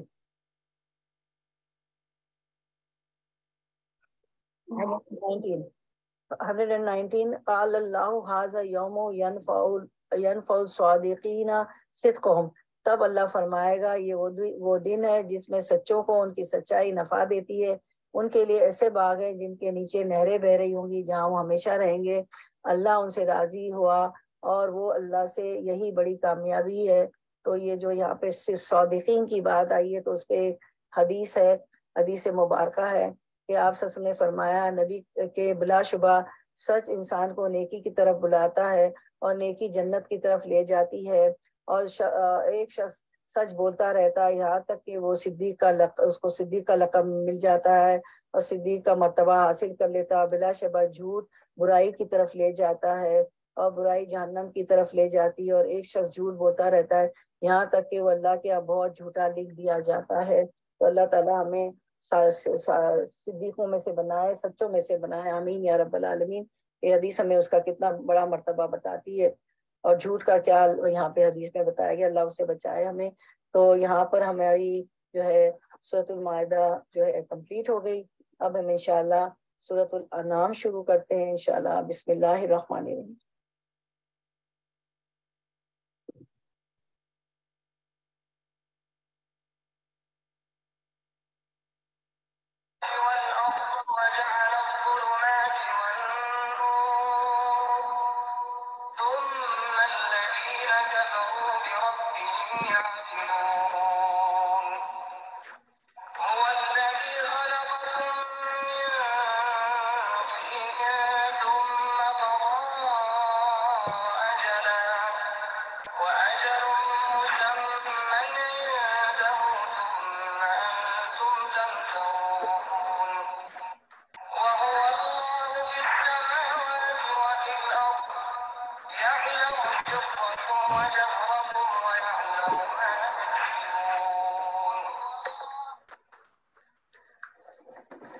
شروع اللہ کے نام سے جو بے حد مہربان نہایت رحم فرمانے والا ہے۔ تو سورۃ الانعام جو ہے اس میں توحید کی دعوت دیتی ہے، اور جو ہے یہ مدنی صورت ہے۔ مکی صورتوں کا انداز مدنی سے مختلف ہوتا ہے، اور ہم دیکھتے ہیں کہ انعام کہتے ہیں چوپائے کو۔ اس صورت کے میں 3100 لفظ ہیں، اور جو ہے اس میں جو آیات جو ہیں اس کی 12,935 ہے۔ اور یہ جو ہے اس کو ہم دیکھتے ہیں کہ سورۃ الانعام سے سورۃ الانعام توحید کی دعوت دیتی ہے، اور سورۃ الانعام سے صورتوں کا دوسرا گروپ شروع ہوتا ہے۔ پہلے گروپ میں سورۃ الفاتحہ جو مکی ہے، اس کے بعد سورۃ البقرہ، سورۃ الانفال، سورۃ توبہ مدنی ہے، اس کے بعد آگے پھر مکی صورتیں ہوں گی، پھر مدنی ہوں گی۔ اس صورت میں توحید کا مضمون زیر بحث ہے، اور اس صورت کی 165 آیتوں میں سے تقریباً 49 آیت میں توحید کا ذکر آیا ہے۔ گویا تقریباً 30% صورت کا حصہ توحید پر مشتمل ہے۔ اس صورت کا نام جو ہے الانعام آیت 36 اور آیت 136 اور 138 سے ہے، جہاں اللہ تعالیٰ فرماتے ہیں وَجَعَلُوا لِلَّهِ مِمَّا ذَرَأَ مِنَ الْحَرْثِ وَالْأَنْعَامِ، اور دوسری جگہ فرمایا وَقَالُوا هَٰذِهِ أَنْعَامٌ وَحَرْثٌ حِجْرٌ، اہل مکہ سے خطاب ہے۔ انہوں نے مویشیوں میں غیر اللہ کے جانور کے نام سے شرک کیا ہوا تھا۔ اس لیے ان سے مخاطب ہے اللہ تعالیٰ۔ یہ صورت جو ہے یہ پورا ایک خطبہ ہے۔ صورت میں بیک وقت ایک ہی رات میں نازل ہوئی، سوائے چند آیات کے۔ جب یہ صورت اتری تو 70,000 فرشتے ساتھ آئے تھے اس صورت کے۔ تو ہم شروع کرتے ہیں بسم اللہ الرحمن الرحیم، شروع اللہ کے نام سے جو بے حد مہربان نہایت رحم فرمانے والا ہے۔ آیت نمبر 1، تعریف اللہ کے لیے جس نے زمین اور آسمان بنائے، روشنیاں اور تاریکیاں پیدا کی۔ پھر بھی وہ لوگ جنہوں نے دعوت حق کو ماننے سے انکار کر دیا دوسروں کو اپنا ہمسر ٹھہرا رہے ہیں۔ آیت نمبر 2، وہی ہے جس نے تم کو مٹی سے پیدا کیا، پھر تمہارے لیے زندگی کی ایک مدت مقرر کر دی اور ایک دوسری مدت اور بھی جو اس کے ہاں طے شدہ، مگر تم لوگ ہو کہ شک میں پڑے ہوئے ہو۔ آیت نمبر 3، وہی ایک الہ آسمانوں میں بھی ہے اور زمین میں بھی، تمہارے کھلے اور چھپے سب حال جانتا ہے، اور جو برائی اور بھلائی تم کماتے ہو اس سے خوب واقف ہے۔ یعنی اللہ سبحانہ تعالیٰ تمہارے ہر حال سے بخوبی آگاہ ہے۔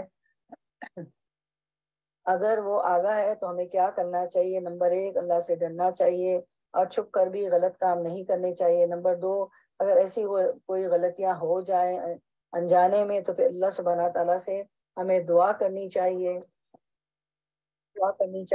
عمران بن حسین کہتے ہیں کہ نبی صلی اللہ علیہ وسلم کی اکثر یہ دعا ہوتی تھی، اللہم اغفر لی ما اخطأت وما تعمدت وما اسررت وما اعلنت وما جہلت وما تعمدت۔ اے اللہ میرے ان گناہوں کو معاف فرما جو میں نے غلطی سے کیے، جان بوجھ کر کیے، چھپ کر کیے، اعلانیہ طور پر کیے، نادانی میں کیے یا جانتے بوجھتے ہوئے کیے۔ آمین کہیں سب لوگ۔ پھر آپ صلی اللہ علیہ وسلم تشہد کے آخر میں اور سلام پھیرنے سے پہلے یہ دعا کرتے تھے، یعنی اتحیات کے وقت، اللہم اغفر لی ما قدمت وما اخرت وما اسررت وما اعلنت وما اسرفت وما انت عالم به منی انت المقدم وانت المؤخر لا الہ الا انت۔ اے اللہ میرے ان گناہوں کی مغفرت فرما جو میں نے پہلے کیے اور جو میں نے بعد میں کیے اور جو میں نے چھپ کر کیے اور جو ظاہر کیے اور جو میں نے زیادتی کی، اور جن کو تو مجھ سے زیادہ جانتا ہے۔ تو ہی آگے کرنے والا ہے، تو ہی پیچھے کرنے والا ہے، اور تیرے سوا کوئی معبود نہیں۔ آیت نمبر 4، وما تاتیہم من آیت ربہم الا کانوا عنہا موردین۔ لوگوں کا حال یہ ہے کہ ان کے رب کی نشانیوں میں سے کوئی نشانی ایسی نہیں جو ان کے سامنے آئی ہو اور انہوں نے اس سے منہ نہ موڑ لیا ہو۔ آیت نمبر 5، 6، چنانچہ اب جو حق ان کے پاس آیا تو اسے بھی انہوں نے جھٹلا دیا۔ اچھا، جس چیز کا وہ اب تک مذاق اڑاتے رہے، ان قریب اس کے متعلق کچھ خبریں انہیں پہنچیں گی۔ کیا انہوں نے دیکھا نہیں کہ ان سے پہلے کتنی ہی ایسی قوموں کو ہم ہلاک کر چکے ہیں جن کا اپنے زمانے میں دور دورہ رہا ہے۔ ان کو ہم نے زمین میں وہ اقتدار بخشا تھا جو تمہیں نہیں بخشتا۔ ان پر ہم نے آسمان سے خوب بارشیں برسائیں اور ان کے نیچے نہریں بہا دی، مگر جب انہوں نے کفران نعمت کیا تو آخر کار ہم نے ان کے گناہوں کی پاداش میں انہیں تباہ کر دیا اور ان کی جگہ دوسرے دور کی قوموں کو اٹھایا۔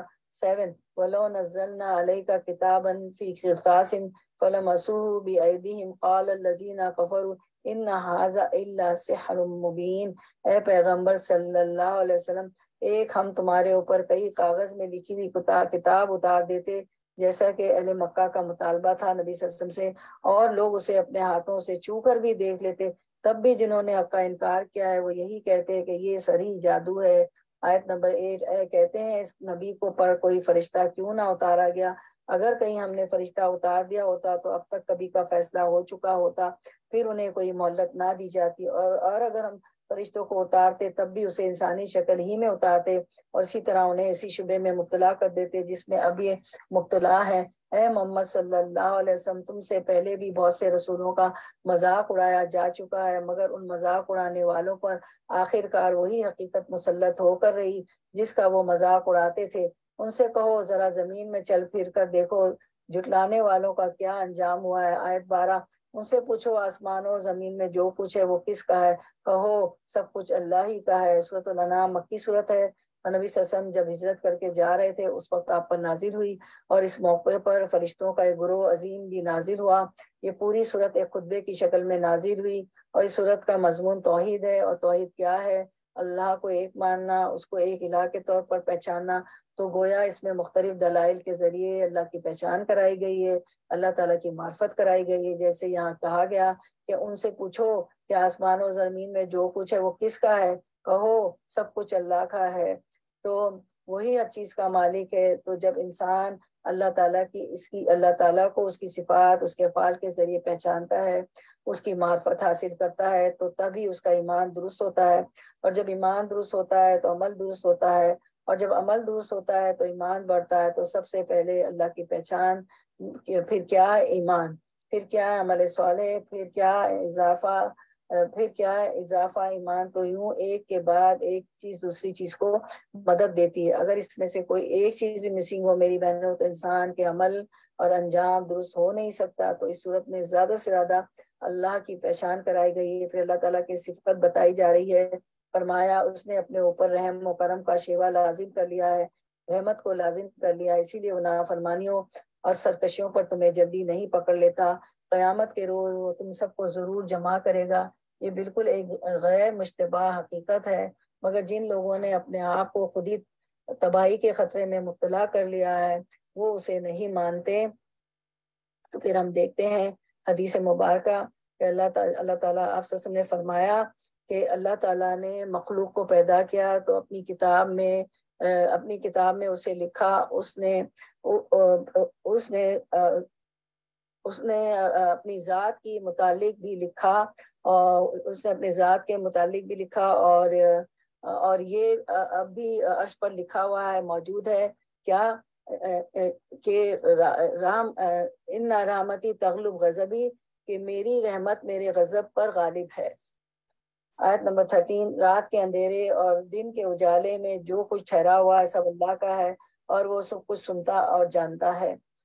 رات کے اندھیرے اور دن کے اجالے میں جو کچھ ٹھہرا ہوا ہے سب اللہ کا ہے، سبھی کچھ اللہ کا ہے، سب اللہ کا ہے۔ تو اللہ کون ہے؟ پھر المالک ہے، سب اسی کی ملکیت ہے، کوئی اور مالک نہیں ان چیزوں کا بھی، اللہ ہر چیز کا مالک ہے۔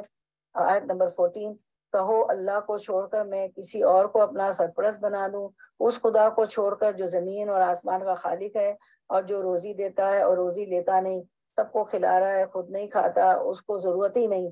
کہو مجھے تو یہی حکم دیا گیا ہے کہ سب سے پہلے میں اس کے آگے سر تسلیم خم کر دوں، اور تاکید کی گئی ہے کہ کوئی شرک کرتا ہے تو کرے، آپ بہرحال مشرکوں میں شامل نہ ہو۔ آیت 15، کہو اگر میں اپنے رب کی نافرمانی کروں تو ڈرتا ہوں کہ ایک بڑے خوفناک دن مجھے بھگتنی پڑے گی، اس دن جو سزا سے بچ گیا اس پر اللہ نے بڑا رحم کیا، اور یہی نمایاں کامیابی ہے۔ آیت نمبر 17، وہیں امسسک اللہ بضر فلا کاشف لہ الا ہوا، اگر اللہ تمہیں کسی قسم کا نقصان پہنچائے تو اس کے سوا کوئی نہیں جو تمہیں اس نقصان سے بچا سکے۔ اگر اللہ تمہیں کسی قسم کا نقصان پہنچائے تو اس کے سوا کوئی نہیں جو تمہیں اس نقصان سے بچا سکے، اور اگر وہ تمہیں کسی بلائی سے بہرہ مند کر دے تو وہ ہر چیز پر قادر ہے۔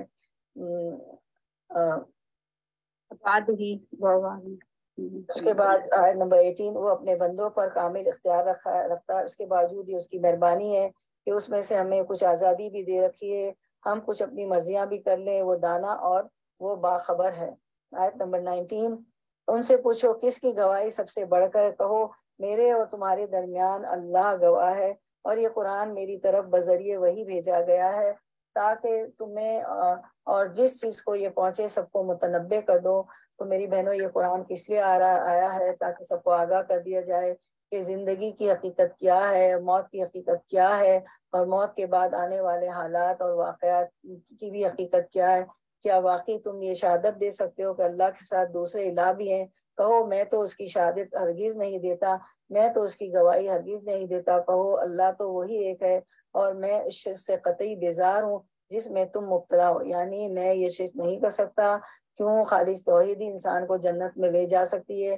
ایسا انسان جنت کے جس دروازے سے چاہے داخل ہو جائے، جو اللہ کی عبادت اس طرح کرے کہ اس کے ساتھ کسی کو شریک نہ ٹھہرائے، نماز قائم کرے، زکوٰۃ ادا کرے، بات سنے اور مانے، تو اللہ تعالیٰ جنت کے 8 دروازے میں سے جس سے وہ چاہے گا اس کو داخل ہونے دے گا۔ اس کی چوائس پر ہے، کیونکہ اس میں داخل ہونا بھی ایک شان کی بات ہے۔ ہر دروازے کی ایک اپنی شان ہے، اور ہر ایک انسان کی ایک اپنی چوائس ہوتی ہے۔ تو جو دنیا میں اللہ کو راضی کرتے ہیں، خصوصاً شرک سے پرہیز کرتے ہیں، تو اللہ سبحانہ تعالیٰ قیامت کے دن ان کا اعزاز و اکرام فرمائے گا۔ آگے فرمایا کہو اللہ تو وہی ایک ہے اور میں اس شرک سے قطعی بیزار ہوں جس میں تم مبتلا ہو۔ اللہ کی پہچان کا یہ حصہ ہے کہ ہم شرک سے بیزاری ظاہر کریں اور شرک کا انکار کریں کہ صرف اللہ کو ماننا کافی نہیں بلکہ اس کے ساتھ شرک کا انکار کرنا بھی ضروری ہے، اس کے ساتھ کسی کو بھی شریک نہ ٹھہرایا جائے۔ آیت 20۔ جن لوگوں کو ہم نے کتاب دی وہ اس بات کو اس طرح غیر مشتبہ طور پر پہچانتے ہیں جیسے ان کو اپنے بیٹوں کو پہچاننے میں کوئی شبہ پیش نہیں آتا، مگر جنہوں نے اپنے آپ کو خود خسارے میں ڈال دیا ہے وہ اسے نہیں مانتے۔ اور اس شخص سے بڑا ظالم کیا ہوگا جو اللہ پر جھوٹا بہتان لگائے یا اللہ کی نشانیوں کو جھٹلائے۔ یقیناً ایسے ظالم کبھی فلاح نہیں پا سکتے۔ جس روز ہم ان کو سب کو اکٹھا کریں گے اور مشرکوں سے پوچھیں گے کہ اب وہ تمہارے ٹھہرائے ہوئے شریک کہاں ہیں جنہیں تم اپنا خدا سمجھتے تھے، تو اس کے سوا کوئی فتنہ نہ اٹھا سکیں گے کہ یہ جھوٹا بیان دیں گے ہمارے آقا تیری قسم ہم ہرگز مشرک نہ تھے۔ دیکھو اس وقت یہ کس طرح اپنے آپ پر جھوٹ گھڑیں گے اور وہاں ان کے سارے بناوٹی معبود گم ہو جائیں گے۔ ان میں سے بعض لوگ ایسے ہیں جو کان لگا کر تمہاری بات سنتے ہیں، مگر حال یہ کہ ہم نے ان کے دلوں پر پردے ڈال رکھے ہیں کہ جن کی وجہ سے وہ اس کو کچھ نہیں سمجھتے، اور ان کے کانوں میں گرانی ڈال دی ہے کہ سب کچھ سننے پر بھی کچھ نہیں سنتے۔ وہ خواہ کوئی نشانی دیکھ لیں اس پر ایمان لا کر نہ دیں گے۔ حد یہ کہ جب وہ تمہارے پاس آ کر تم سے جھگڑتے ہیں تو ان میں سے جن لوگوں نے انکار کا فیصلہ کر لیا ہے وہ ساری باتیں سننے کے بعد یہی کہتے ہیں کہ یہ ایک داستان پارینہ کے سوا کچھ نہیں۔ وہ اس امر حق کو قبول کرنے سے لوگوں کو روکتے ہیں اور خود بھی اس سے دور بھاگتے ہیں۔ وہ سمجھتے ہیں کہ سرکت سے وہ تمہارا کچھ بگاڑ رہے ہیں، حالانکہ وہ خود ہی اپنی تباہی کا سامان کر رہے ہیں، مگر انہیں اس کا شعور نہیں۔ کاش تم اس وقت کی حالت دیکھ سکتے جب وہ دوزخ کے کنارے کھڑے کیے جائیں گے۔ اس وقت وہ کہیں گے کہ کاش کوئی صورت ایسی ہو کہ ہم دنیا میں واپس بھیجے جائیں اور اپنے رب کی نشانیوں کو نہ جھٹلائے اور ایمان لانے والوں میں شامل ہوں۔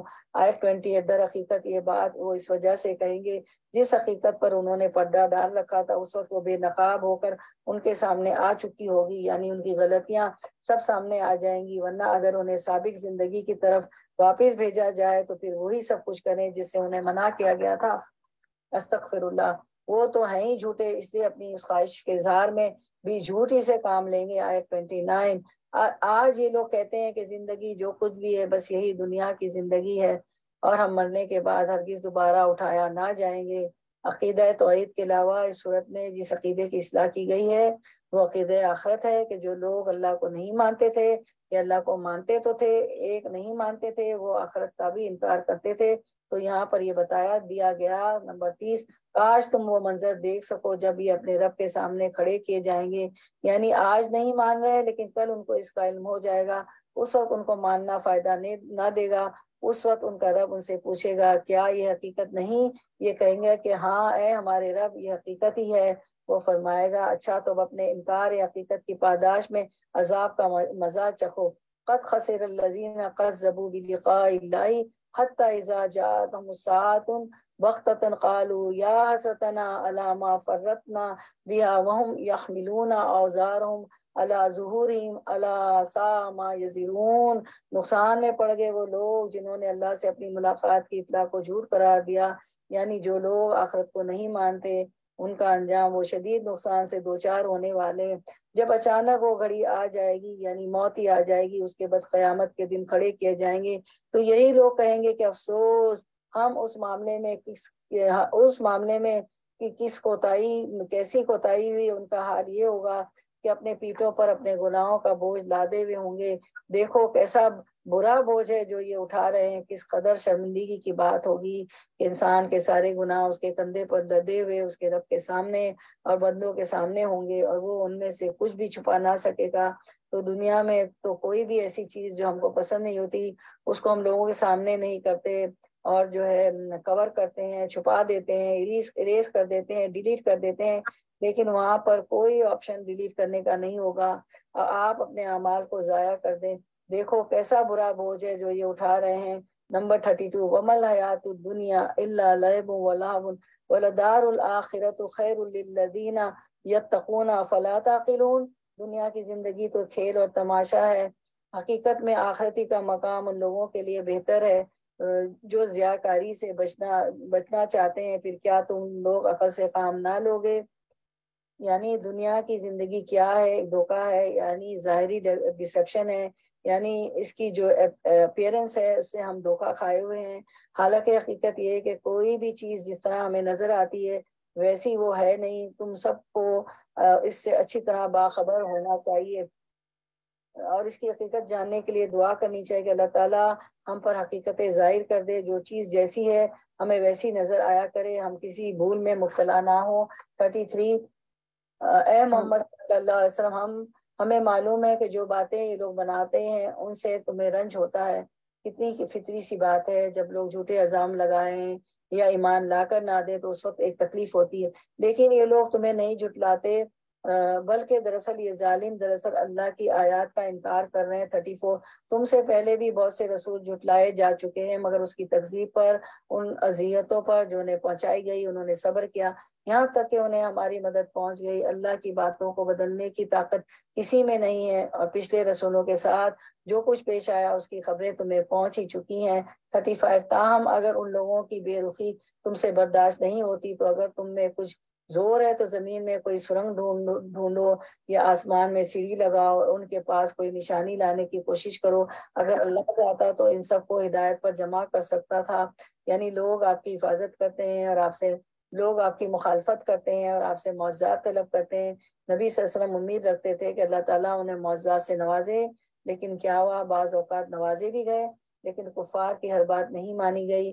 ایسی صورت میں نبی صلی اللہ علیہ وسلم کو بتایا جا رہا ہے کہ صرف معجزوں کے زور پر ان سے حق نہیں منوانا ہے، بلکہ حق کو حق کے طور پر پہچان کر حق کو مانیں۔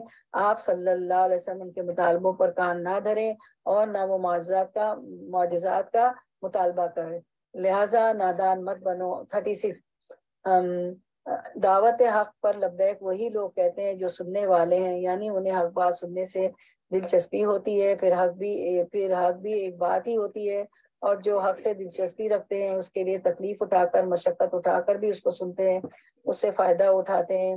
والموت یبعثہم اللہ ثم الیہ یرجعون، رہے مردے، یہاں مردے ان لوگوں کو کہا گیا ہے جن کے ضمیر مردہ ہو چکے ہیں، جن کی عقل سمجھ ختم ہو چکی ہو، تو انہیں اللہ بس قبروں ہی سے اٹھائے گا اور پھر وہ اس عدالت میں پیش ہونے کے لیے واپس لائے جائیں گے، یعنی قیامت کے دن ان کا حساب ہوگا، اور ویسے بھی جو مردے قبروں میں ہیں ان سب کو اٹھایا جائے گا۔ 37 یہ لوگ کہتے ہیں کہ اس نبی پر اس کے رب کی طرف سے کوئی نشانی کیوں نہیں اتری؟ کہو اللہ نشانی اتارنے کی پوری قدرت رکھتا ہے، مگر ان میں سے اکثر لوگ نادانی میں مبتلا ہیں۔ 38 زمین میں چلنے والے کسی جانور اور ہوا میں پروں سے اڑنے والے کسی پرندے کو دیکھ لو، یہ سب تمہاری طرح کی انواع ہے۔ پھر غور و فکر کی دعوت دی جا رہی ہے توحید کا سبق دینے کے لیے، تو آیت کونی میں غور و فکر کرنا چاہیے۔ آیت کونی کیا ہے کہ جو ہے کائنات میں غور و فکر کرنا، اور آیت شرعی جو ہے اللہ کی کتاب میں، ہم نے ان کی تقدیر کے نوشتے میں کوئی کسر نہیں چھوڑی، پھر یہ سب اپنے رب کی طرف سمیٹے جاتے ہیں۔ 39 مگر جو لوگ ہماری نشانیوں کو جھٹلاتے ہیں وہ بہرے اور گونگے ہیں، تاریکیوں میں پڑے ہوئے ہیں، اللہ جسے چاہتا ہے بھٹکا دیتا ہے اور جسے چاہتا ہے سیدھی راہ پر لگا دیتا ہے۔ 40 ان سے کہیے ذرا غور کر کے بتاؤ، اگر کبھی تم اللہ کی طرف سے کوئی بڑی مصیبت آ جاتی ہے یا آخری گھڑی آ پہنچی تو کیا اس وقت تم اللہ کے سوا کسی اور کو پکارتے ہو؟ اللہ تعالیٰ کو ایک ماننے میں یہ بات بھی ہے کہ تمام طرح کی دعائیں، نظر و نیاز، سب کچھ اسی کے نام پر مانگی جائے۔ بولو اگر تم سچے ہو، اس وقت تم اللہ ہی کو پکارتے ہو، پھر اگر وہ چاہتا تو اس مصیبت کو تم پر سے ٹال دیتا، ایسے موقع پر تم اپنے ٹھہرائے ہوئے شریکوں کو بھول جاتے ہو۔ وَلَقَدْ أَرْسَلْنَا إِلَىٰ أُمَمٍ مِّن قَبْلِكَ تم سے پہلے بہت سی قوموں میں ہم نے رسول بھیجے اور ان قوموں کو مصائب والا آلام میں مبتلا کیا تاکہ وہ عاجزی کے ساتھ ہمارے سامنے جھک جائیں، بس ہماری طرف سے ان پر سختی آئی تو کیوں نہ انہوں نے عاجزی اختیار کی، مگر ان کے دل تو اور سخت ہو گئے، اور شیطان نے ان کو اطمینان دلایا کہ جو کچھ تم کر رہے ہو خوب کر رہے ہو۔ 44 پھر جب انہوں نے اس نصیحت کو جو انہیں کی گئی تھی بھلا دیا تو ہم نے ہر طرح کی خوشحالیوں کے دروازے ان کے لیے کھول دیے، یہاں تک کہ جب وہ ان بخششوں میں جو انہیں عطا کی گئی تھی خوب مگن ہو گئے تو اچانک ہم نے انہیں پکڑ لیا، اور اب حال یہ تھا کہ وہ ہر خیر سے مایوس تھے۔ اس طرح ان لوگوں کی جڑ کاٹ کر رکھ دی گئی جنہوں نے ظلم کیا، اور تعریف ہے اللہ رب العالمین کے لیے کہ اس نے ان کی جڑ کاٹ دی۔ یہاں ایک بڑی اہم بات پتہ چلتی ہے کہ اگر نافرمانیوں کے باوجود بھی اللہ کی نعمتیں وافر مقدار میں آپ کو ملتی رہیں تو یہ نعمتیں عذاب کا پیش خیمہ ہوتی ہیں۔ اللہ سبحانہ تعالیٰ پکڑنا چاہتا ہے، پکڑنے سے پہلے ایک آخری مہلت دیتا ہے۔ اللہ تعالیٰ نے بندوں کی ہدایت کے لیے مختلف انتظام کے رسولوں کو بھیجا، پھر رسولوں کے جو فالوورز تھے ان کے بعد انہوں نے لوگوں کو پیغام پہنچایا، کائنات کی نشانیوں کے ذریعے لوگوں کو غور و فکر سکھایا، اپنی پہچان کرائی۔ جب لوگ ان سب چیزوں سے نہیں مانے تو اللہ تعالیٰ نے ان پر مختلف آزمائشیں بھیجی کہ شاید اس طرح اللہ کی طرف لوٹ آئیں۔ لیکن جب انہوں نے ان آزمائشوں سے کوئی سبق نہیں سیکھا تو اللہ نے ان کے لیے نعمتوں کے دروازے کھول دیے۔ فَلَمَّا نَسُوا مَا ذُكِرُوا بِهِ فَتَحْنَا عَلَيْهِمْ أَبْوَابَ كُلِّ شَيْءٍ، دنیا کی نعمتیں ان پر خوب خوب برسنے لگی تو پھر کیا ہوا؟ اچانک پکڑ آ گئی۔ تو اللہ کی نعمتیں دو وجہ سے آتی ہیں، ایک جب ہم شکر گزار ہوتے ہیں، اللہ کے اطاعت گزار ہوتے ہیں، تو اس وقت جو نعمت آتی ہے وہ امتحان تو ہوتی ہے لیکن بہرحال وہ اللہ کی ناراضگی کا ذریعہ نہیں ہوتی۔ اور دوسری نعمت جب زیادہ ہو جائے وہ اللہ کی ناراضگی کی وجہ سے، اور وہ کس وجہ سے ہوتی ہے؟ جب اللہ نافرمانی ہم کرتے ہیں تو اس کو پھر بھی انعام ملتا چلا جاتا ہے۔ اللہ کی طرف سے ایک ڈھیل ہوتی ہے، ایک ٹیسٹ ہوتا ہے بہت سخت قسم کا۔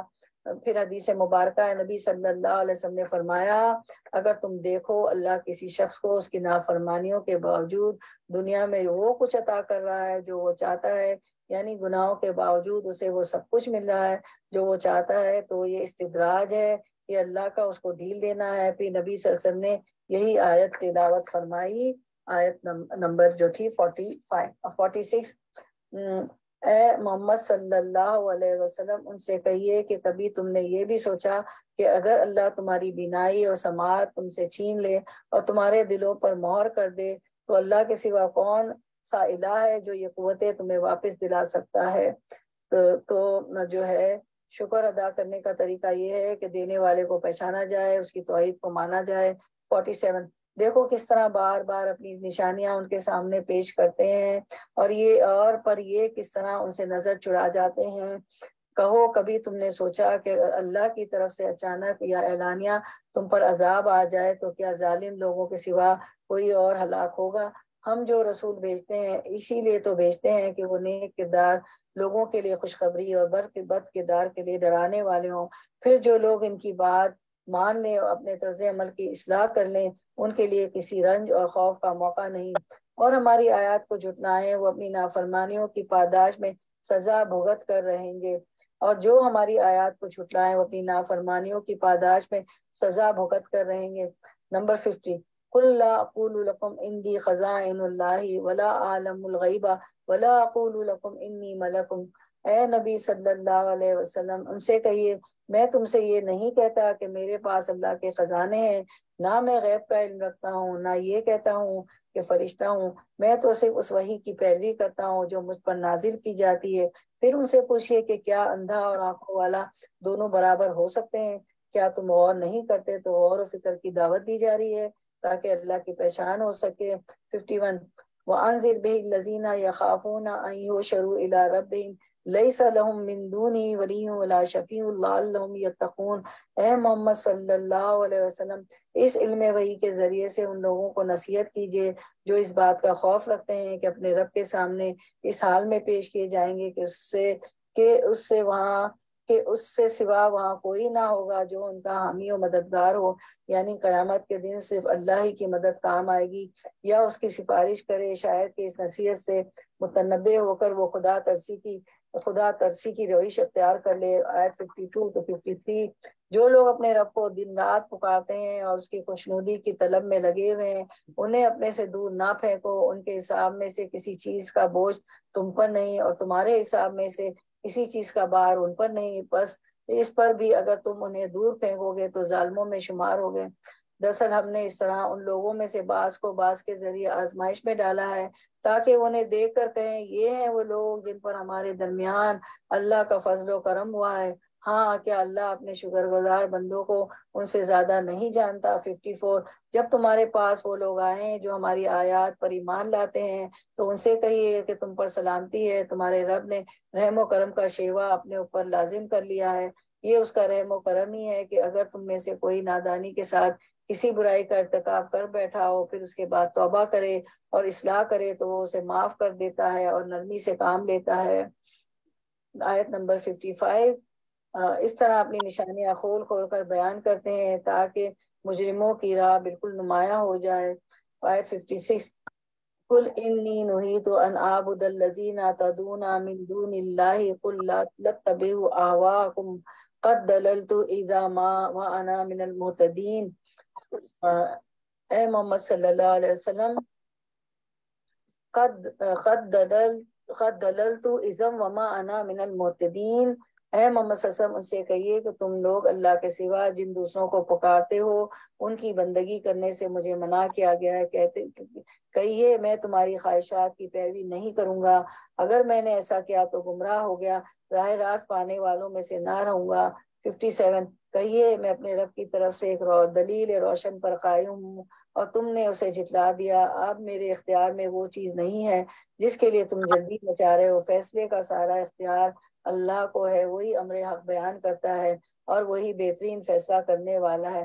کفار مکہ نبی صلی اللہ علیہ وسلم سے کہا کرتے تھے کہ اگر ہم جھوٹے ہیں، ہم نہیں مانتے تو پھر ہماری پکڑ کیوں نہیں ہو جاتی، ہم پر عذاب کیوں نہیں آتا؟ تو اس کا جواب دیا جا رہا ہے 58 کہہ دیجئے قل لو ان عندی ما تستعجلون به لقضی الامر بینی و بینکم واللہ اعلم بالظالمین۔ کہیے اگر کہیں وہ چیز میرے اختیار میں ہوتی جس کی تم جلدی مچا رہے ہو تو میرے اور تمہارے درمیان کبھی کا فیصلہ ہو چکا ہوتا، مگر اللہ زیادہ بہتر جانتا ہے کہ ظالموں کے ساتھ کیا معاملہ کیا جانا چاہیے۔ 59 اسی کے پاس ہے غیب کی کنجیاں جنہیں اس کے سوا کوئی نہیں جانتا۔ وَعِنْدُهُ مَفَاتِحُ الْغَيْبِ لَا يَعْلَمُهَا إِلَّا هُوَ، تو پھر اصل طاقت اللہ کے پاس ہے، وہ اپنے علم کی وجہ سے پاورفل ہے۔ بحر و بر میں جو کچھ ہے وہ سب سے واقف ہے۔ زمین درخت سے گرنے والا کوئی پتا ایسا نہیں جس کا اسے علم نہ ہو، زمین کے تاریک پردوں میں کوئی ایسا دانہ نہیں جس سے وہ باخبر نہ ہو، چھوٹا سا دانہ بھی، رائے کا دانہ بھی اگر آپ زمین میں ڈالتے ہیں تو اس کو پتا ہوتا ہے وہ کتنی تہوں کے نیچے ہے۔ خشک ہوتا سب کچھ ایک کھلی کتاب میں لکھا ہوا ہے۔ اس سے پتا چلتا ہے کہ اللہ کی کس صفت کا یہاں پہ خیال بتایا جا رہا ہے، العلیم ہونے کا۔ 60 وہی تو ہے جو رات کو تمہاری روحیں قبض کرتا ہے اور دن میں جو کچھ تم کرتے ہو اسے جانتا ہے، پھر وہ دوسرے روز تو تمہیں اسی کاروبار کے عالم میں واپس بھیج دیتا ہے تاکہ زندگی کی مقرر مدت پوری ہو، آخر کار اسی کی طرف تمہاری واپسی ہے، پھر وہ تمہیں بتا دے گا کہ تم کیا کرتے رہے ہو۔ 61 وَهُوَ الْقَاهِرُ فَوْقَ عِبَادِهِ وَيُرْسِلُ عَلَيْكُمْ حَفَظَةً حَتَّى إِذَا جَاءَ أَحَدَكُمُ الْمَوْتُ تَوَفَّتْهُ رُسُلُنَا وَهُمْ لَا يُفَرِّطُونَ وَهُوَ الْقَاهِرُ فَوْقَ عِبَادِهِ، کہ وہ تو اللہ تعالیٰ جو ہے بندوں پر، اپنے بندوں پر پوری قدرت رکھتا ہے۔ تو یہاں ہم دیکھتے ہیں ایک حدیث مبارکہ ہے، رسول اللہ صلی اللہ علیہ وسلم نے فرمایا ایک شخص 2 چادریں پہن کر اکڑ کر چل رہا تھا اور اپنے جی میں اترا رہا تھا کہ میں تو بہت اچھا لگ رہا ہوں، اللہ تعالیٰ نے اسے زمین میں دھسا دیا اور اب وہ قیامت کے دن تک زمین میں دھستا چلا جا رہا ہے۔ تو کس کی طاقت سامنے آئی؟ اللہ سبحانہ تعالیٰ کی۔ پھر یہ کہ وہ ظالم اور جابر پر بھی قہر والا ہے، یعنی تکبر کرنے والے کو بھی پکڑ لیتا ہے، ظلم کرنے والے کو بھی پکڑ سکتا ہے، جبر کرنے والے کو بھی پکڑ سکتا ہے۔ ایک اور حدیث مبارکہ حضرت ابو ہریرہ رضی اللہ عنہ کہتے ہیں کہ ابو جہل نے کہا کیا میں محمد تمہارے سامنے اپنا چہرہ زمین پر رکھتے ہیں؟ ابو جہل نے کہا کہ کیا محمد تمہارے سامنے اپنا چہرہ زمین پر رکھتے ہیں یعنی نماز پڑھتے ہیں؟ اسے کہا گیا ہاں ایسا کرتے ہیں۔ تو کہنے لگا لات و عزیٰ کی قسم اگر میں نے ایسا کرتا محمد صلی اللہ علیہ وسلم محمد کو دیکھ یا صلی اللہ علیہ وسلم تو میں ان کی گردن رون دوں گا یا ان کا چہرہ مٹی میں ملا دوں گا، استغفر اللہ۔ پس وہ رسول صلی اللہ علیہ وسلم کے پاس آیا، آپ صلی اللہ علیہ وسلم نماز ادا کر رہے تھے اس ارادے سے کہ وہ اپنی گردن کو رون دے، جب وہ آپ کے قریب آیا تو اچانک اپنی ایڑیوں پر واپس آ گیا، یعنی قریب آ کے پچھلے قدموں واپس لوٹا اور اپنے دونوں ہاتھوں سے کسی چیز سے بچ رہا تھا۔ پوچھا گیا تجھے کیا ہوا؟ اس نے کہا میرے اور ان کے درمیان آگ کی خندق تھی اور بازو تھے۔ رسول اللہ صلی اللہ علیہ وسلم نے فرمایا اگر وہ قریب ہوتا تو فرشتہ اس کا ایک ایک عضو نوچ ڈالتے۔ تو اس سے پتہ چلتا ہے کہ اللہ سبحانہ تعالیٰ دین کے دشمنوں کو، اپنے دشمنوں کو اگرچہ آزادی دیے ہوئے لیکن ایک حد تک، اور اس کے آگے اللہ ہی کا کنٹرول ہے۔ القاہر وہ ہوتا ہے جس کا مکمل کنٹرول ہو، اس لیے کبھی بھی انسان کو ظلم نہیں کرنا چاہیے۔ کبھی بھی اپنے آپ کو جو ہے مادر پدر آزاد نہیں سمجھنا چاہیے. وَهُوَ الْقَاهِرُ فَوْقَ عِبَادِهِ، اور وہ اپنے بندوں پر پوری قدرت رکھتا ہے. وَيُرْسِلُ عَلَيْكُمْ حَفَظَةً، اور تم پر نگہبان بھیجتا ہے. حفظتاً کون؟ کرامن کاتبین، جو صبح سے شام اور شام سے صبح تک اعمال کو لکھتے رہتے ہیں. حَتَّى إِذَا جَاءَ أَحَدَكُمُ الْمَوْتُ تَوَفَّتْهُ رُسُلُنَا، یہاں تک کہ جب تم میں سے کسی کی موت کا وقت آتا ہے تو ہمارے بھیجے ہوئے اسے فوت کر لیتے ہیں، اور وہ کچھ بھی کمی نہیں کرتے. جیسا حکم ملتا ہے ویسے ہی کرتے ہیں. فرشتے پوری پوری جان نکال کر لے جاتے ہیں، اور انسانوں کے غلبے اور خیر سے باہر ہوتے ہیں. وہ بیٹھے ہوتے ہیں، اپنا کام کر رہے ہوتے ہیں، گھنٹوں بیٹھے ہوتے ہیں، لیکن تم میں سے کوئی انہیں نہیں دیکھ سکتا اور نہ کسی کو ان سے چھڑا سکتا ہے. یہاں تک کہ جب تم میں سے کسی کی موت کا وقت آ جاتا ہے تو اس کے بھیجے ہوئے فرشتے اس کی جان نکال لیتے ہیں، اور ہم اپنا فرض انجام دینے میں ذرا کوتاہی نہیں کرتے ہیں. اچھا، ہمارا اس پہ ٹاپک گزرا ہے، یوٹیوب پہ آپ دیکھ سکتی ہیں. موت کے بعد آیت 62، سب کے سب اپنے حقیقی آقا کی طرف واپس لائے جاتے ہیں. خبردار رہو، فیصلے کے سارے اختیارات اسی کو حاصل ہیں، اور وہ حساب لینے میں بہت تیز ہے. آیت 63، اے محمد صلی اللہ علیہ وسلم، ان سے پوچھئے صحرا اور سمندروں کی تاریکیوں میں کون تمہیں خطرات سے بچاتا ہے؟ پھر اللہ کی معرفت کی بات ہے. کون ہے جس سے تم مصیبت کے وقت گڑ گڑا کر اور چپکے چپکے دعائیں مانگتے ہو؟ کس سے کہتے ہو کہ اگر اس بلا سے تو نے ہم کو بچا لیا تو ہم ضرور شکر گزار ہوں گے؟ آیت 64، کہو اللہ تمہیں اس سے اور ہر تکلیف سے نجات دیتا ہے، پھر تم دوسروں کو اس کا شریک ٹھہراتے ہو. ثم انتم تشرکون. آیت 65، کہو وہ اس پر قادر ہے تو تم پر کوئی عذاب اوپر سے نازل کر دے، یعنی کوئی پتھر برسے، جیسے ابراہ پر نازل ہوا تھا. ابراہ ہاتھیوں کا لشکر لے کے آیا تھا تو اس پہ پتھر برسائے گئے تھے. یا پھر کوئی طوفان آ جائے، جیسے خون اور ٹڈیاں برسی تھی فرعونیوں پر، مینڈک بھی برسے تھے، یا کبھی بجلیاں گری، یا تمہارے قدموں کے نیچے سے مراد جیسے زلزلہ وغیرہ آ جائے، یا زمین پھٹ جائے، یا تمہیں گروہوں میں تقسیم کر کے ایک گروہ کو دوسرے گروہ کی طاقت کا مزہ چکھایا جائے، یعنی آپس میں لڑ پڑے، یعنی گھروں کے اندر لڑائیاں، اداروں کے اندر، شہروں کے اندر، ملکوں کے اندر، قوموں کے اندر، کہ کہیں دنیا میں چین اور امن نام کی کوئی چیز نہ ہو. یہ بھی اللہ کے عذاب ہی کی قسم ہے. ہم کس طرح بار بار مختلف طریقوں سے اپنی نشانیاں ان کے سامنے پیش کر رہے ہیں، شاید کہ یہ حقیقت کو سمجھ لیں. 66، تمہاری قوم اس کا انکار کر رہی ہے حالانکہ وہ حقیقت ہے. ان سے کہیے کہ میں تم پر حوالے دار نہیں بنایا گیا ہوں. آیت 67، ہر خبر کے ظہور میں آنے کا ایک وقت مقرر ہے، ان قریب تم کو خود معلوم ہو جائے گا. بار بار اس بات کا مطالبہ کرتے تھے کہ تم عذاب لے آؤ، یا پھر آخرت آ جائے، یا پھر قیامت کا دن آ جائے. اس میں بتایا گیا ہے کہ ہر چیز کا ایک وقت مقرر ہے. جو عذاب یا جو کچھ بھی آتا ہے، جو کچھ بھی آنا ہوگا وہ آ کر رہے گا. اللہ کی کوئی بات بھی جھوٹی نہیں ہے، اللہ کی کوئی بات بھی جھوٹی نہیں ہے. اس کے بعد ہم دیکھتے ہیں آیت نمبر 68، اے محمد صلی اللہ علیہ وسلم، جب آپ دیکھیں کہ لوگ ہماری آیات پر نکتہ چینیاں کر رہے ہیں تو ان کے پاس سے ہٹ جائیں، یہاں تک کہ وہ اس گفتگو کو چھوڑ کر دوسری باتوں میں لگ جائیں.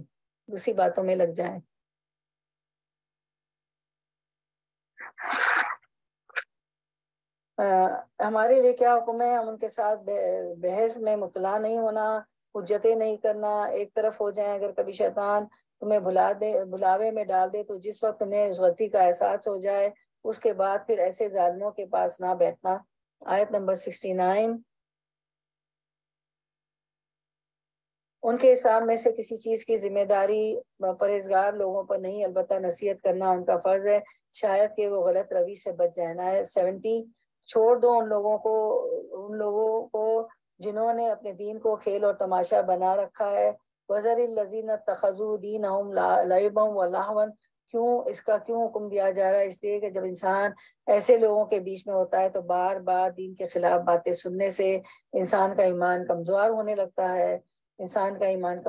لگتا ہے، اور دین کے بارے میں سے وسوسے اور شبہات آنے لگتے ہیں.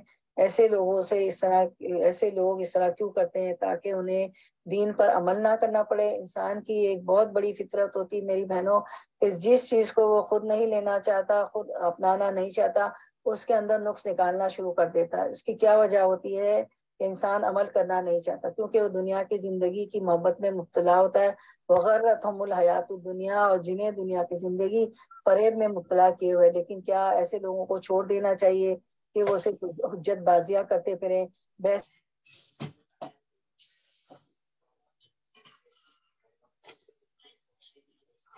سے مباحثہ کرتے پھریں؟ نہیں ہو تو پھر آ جائیں، جب موقع ملے تو اپنا کام کریں. وذکر رہی اور قرآن کے ذریعے نصیحت کر کے یا اچھی بات بتا کر تنبیہ کرتے رہے کہ کہیں کوئی شخص اپنے کیے ہوئے فرصتوں کے وبال میں گرفتار نہ ہو جائے، کہیں ان لوگوں کو کی پکڑ نہ ہو جائے. حقیقت یہ ہے کہ مومن ہر حال میں خیرخواہ ہوتا ہے، دوسروں کو غلط کام کرتے دیکھ کر کھلی چھٹی نہیں دیتا کہ تم جو چاہو کرو، اور گرفتار بھی اسی حال میں ہو کہ اللہ سے بچانے والا کوئی حامی و مددگار اور کوئی سفارشی ان کے لیے نہ ہو. اگر وہ ہر ممکن چیز فدیے میں دے کر چھوٹنا چاہیں تو وہ بھی اسے قبول نہ کی جائے، کیونکہ ایسے لوگ خود اپنی کمائی کے نتیجے میں پکڑے جائیں گے. ان کو اپنے انکار حق کے معاوضے میں کھولتا ہوا پانی پینے کو ملے گا،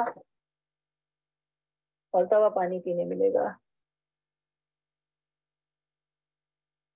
اس کے بعد ہم دیکھتے ہیں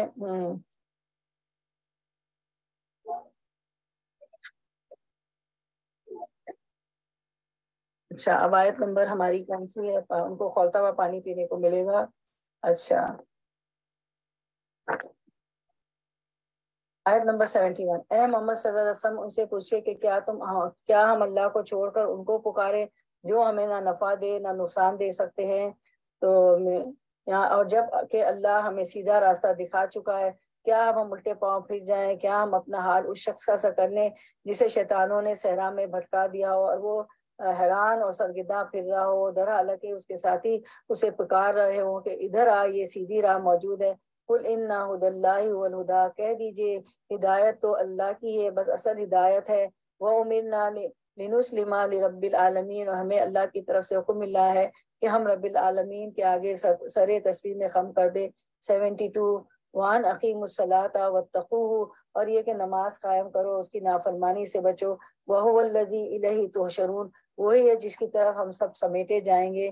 تو اس سے پتہ چلتا ہے کہ ہدایت اصل میں بس اللہ کی ہدایت ہے. اور اس ہدایت کے بڑے بڑے نشان کیا ہیں؟ اللہ کے آگے جھک جانا، اللہ کا حکم آتے ہی نماز قائم کرنا، عبادت کا اہتمام کرنا، کھلے چھپے اس سے ڈرتے رہنا، اس بات کو یاد رکھنا کہ اللہ کی طرف واپسی ہے، معاملہ بندوں کے ساتھ نہیں ہے، معاملہ اللہ کے ساتھ ہے. کسی پر بھی جھوٹا الزام لگایا یا کسی کو بھی دھوکہ دیا یا کسی کو بھی پریشان کیا تو رب کو جا کر کیا منہ دکھائیں گے. 73. وَهُوَ الَّذِي خَلَقَ السَّمَاوَاتِ وَالْأَرْضِ بِالْحَقِّ، وہی ہے جس نے آسمان اور زمین کو برحق پیدا کیا. وَيَوْمَ يَقُولُ كُن فَيَكُونُ، اور جس دن وہ کہے گا کہ حشر ہو جائے اسی دن وہ ہو جائے گا. وَلَهُ الْمُلْكُ يَوْمَ يُنْفَخُ فِي الصُّورِ عَالِمُ الْغَيْبِ وَالشَّهَادَةِ وَهُوَ الْحَكِيمُ الْخَبِيرُ، اسی کا ارشاد عین حق ہے. جس روز سور پھونکا جائے گا اس روز بادشاہی اسی کی ہوگی، یعنی ہر چیز کا مالک اللہ ہوگا، اور وہ غیب اور شہادت ہر چیز کا عالم ہے اور دانا اور خبردار ہے. 74. وَإِذْ قَالَ إِبْرَاهِيمُ لِأَبِيهِ آزَرَ أَتَتَّخِذُ أَصْنَامًا آلِهَةً، یہاں سے سیدنا ابراہیم علیہ السلام کا بیان ہوگا جو توحید کا سمبل تھے. سورۃ الانعام توحید کی دعوت دیتی ہے، اللہ کی معرفت کی طرف بلاتی ہے، اور سیدنا ابراہیم علیہ السلام نے کس طرح کائنات میں غور و فکر کیا اور کس طرح اللہ کو پہچانا اور کس طرح وہ اللہ ہی کے ہو کر رہے.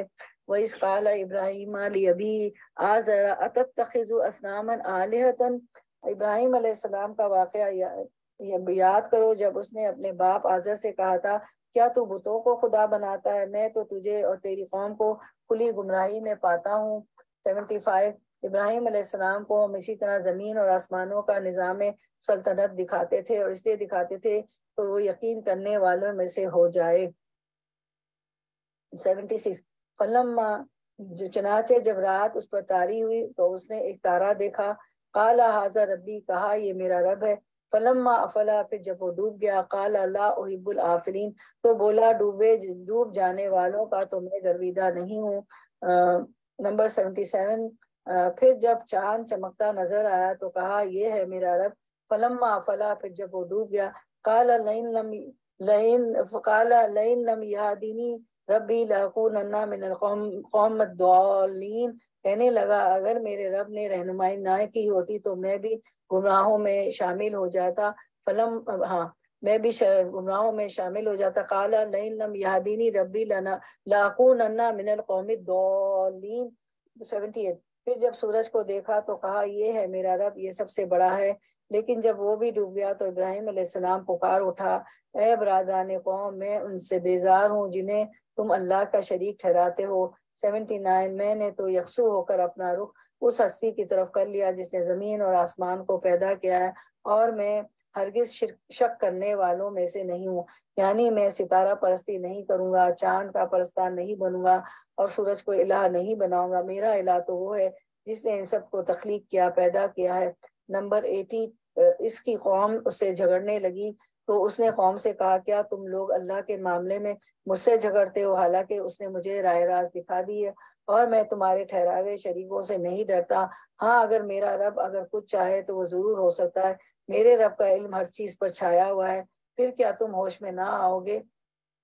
اور آخر میں تمہارے ٹھہراوے شریکوں سے کیسے ڈروں جبکہ تم اللہ کے ساتھ ان چیزوں کو خدائی میں شریک بناتے ہو. نہیں ڈرتے جبکہ تم اللہ کے ساتھ ان چیزوں کو خدائی میں شریک بناتے ہوئے نہیں ڈرتے جن کے لیے اس نے تم پر کوئی سند نازل نہیں کی. ہم دونوں فریقوں میں سے کون زیادہ بے خوفی اور اطمینان کا مستحق ہے؟ بتاؤ اگر تم کچھ علم رکھتے ہو. حقیقت میں تو امن انہی کے لیے ہے اور راہ راست پر وہی ہیں جو ایمان لائے اور جنہوں نے اپنے ایمان کو ظلم کے ساتھ آلودہ نہیں کیا، یعنی شرک نہیں کیا. آیت 83. وَتِلْكَ حُجَّتُنَا آتَيْنَاهُ إِبْرَاهِيمَ عَلَىٰ قَوْمِهِ. پھر ہم نے یہ تھی ہماری وہ حجت جو ہم نے ابراہیم علیہ السلام کو اس کی قوم کے مقابلے میں عطا کی. ہم جسے چاہتے ہیں بلند مرتبے عطا کرتے ہیں. حق یہ ہے کہ تمہارا رب نہایت دانا اور علیم ہے. 84. پھر ہم نے ابراہیم علیہ السلام کو اسحاق اور یعقوب علیہ السلام جیسی اولاد دی اور ہر ایک کو راہ راست دکھائی، وہی راہ راست جو اس سے پہلے نوح علیہ السلام کو دکھائی تھی. اسی کی نسل سے ہم نے داؤد، سلیمان، ایوب، موسیٰ اور ہارون علیہ السلام کو ہدایت بخشی، اور اس طرح ہم نیکوکاروں کو ان کی نیکی کا بدلہ دیتے ہیں. ابراہیم علیہ السلام سے جب ان کی قوم ناراض ہو گئی تو انہوں نے کیا کیا؟ انہوں نے آگ کا الاؤ تیار کیا، اس میں انہیں پھینک دیا. لیکن جب وہ اس سے بھی بچ کر نکل آئے تو انہوں نے ان کو ملک سے نکال دیا، اور جب ان کے والدین، ان کے بھائی بہن، ان کے رشتہ دار، ان کا کنبہ، ان کے ہم وطن سب ان سے چھوٹ گئے تو اللہ سبحانہ تعالیٰ نے کتنے بہترین طریقے پر ان کو کمپنسیٹ کیا، بہترین نعم البدل عطا کیا، ان کو بہترین اولاد سے نوازا جس کا ذکر یہاں کیا گیا کہ داؤد، سلیمان، ایوب، یوسف، موسیٰ، ہارون، زکریا، یحییٰ، عیسیٰ اور الیاس علیہ السلام، یہ سب ابراہیم علیہ السلام کی اولاد میں سے تھے. ایک کے بعد ایک نسل، ایک کے بعد ایک پیغمبر، ایک کے بعد ایک نبی. اپنے آپ کو اس جگہ رکھ کر دیکھیں، ہم سب اپنی اولادوں کا حال دیکھیں اور پھر ان کی اولادوں کی فکر کریں. پھر ان کی اولادوں میں ہم نے کبھی ان کے لیے بھی دعا مانگی جو آج اس دنیا میں نہیں لیکن ہمارے جانے کے سینکڑوں سال بعد آئیں گے؟ وہ کس دین پر ہوں گے، کس ایمان پر ہوں گے؟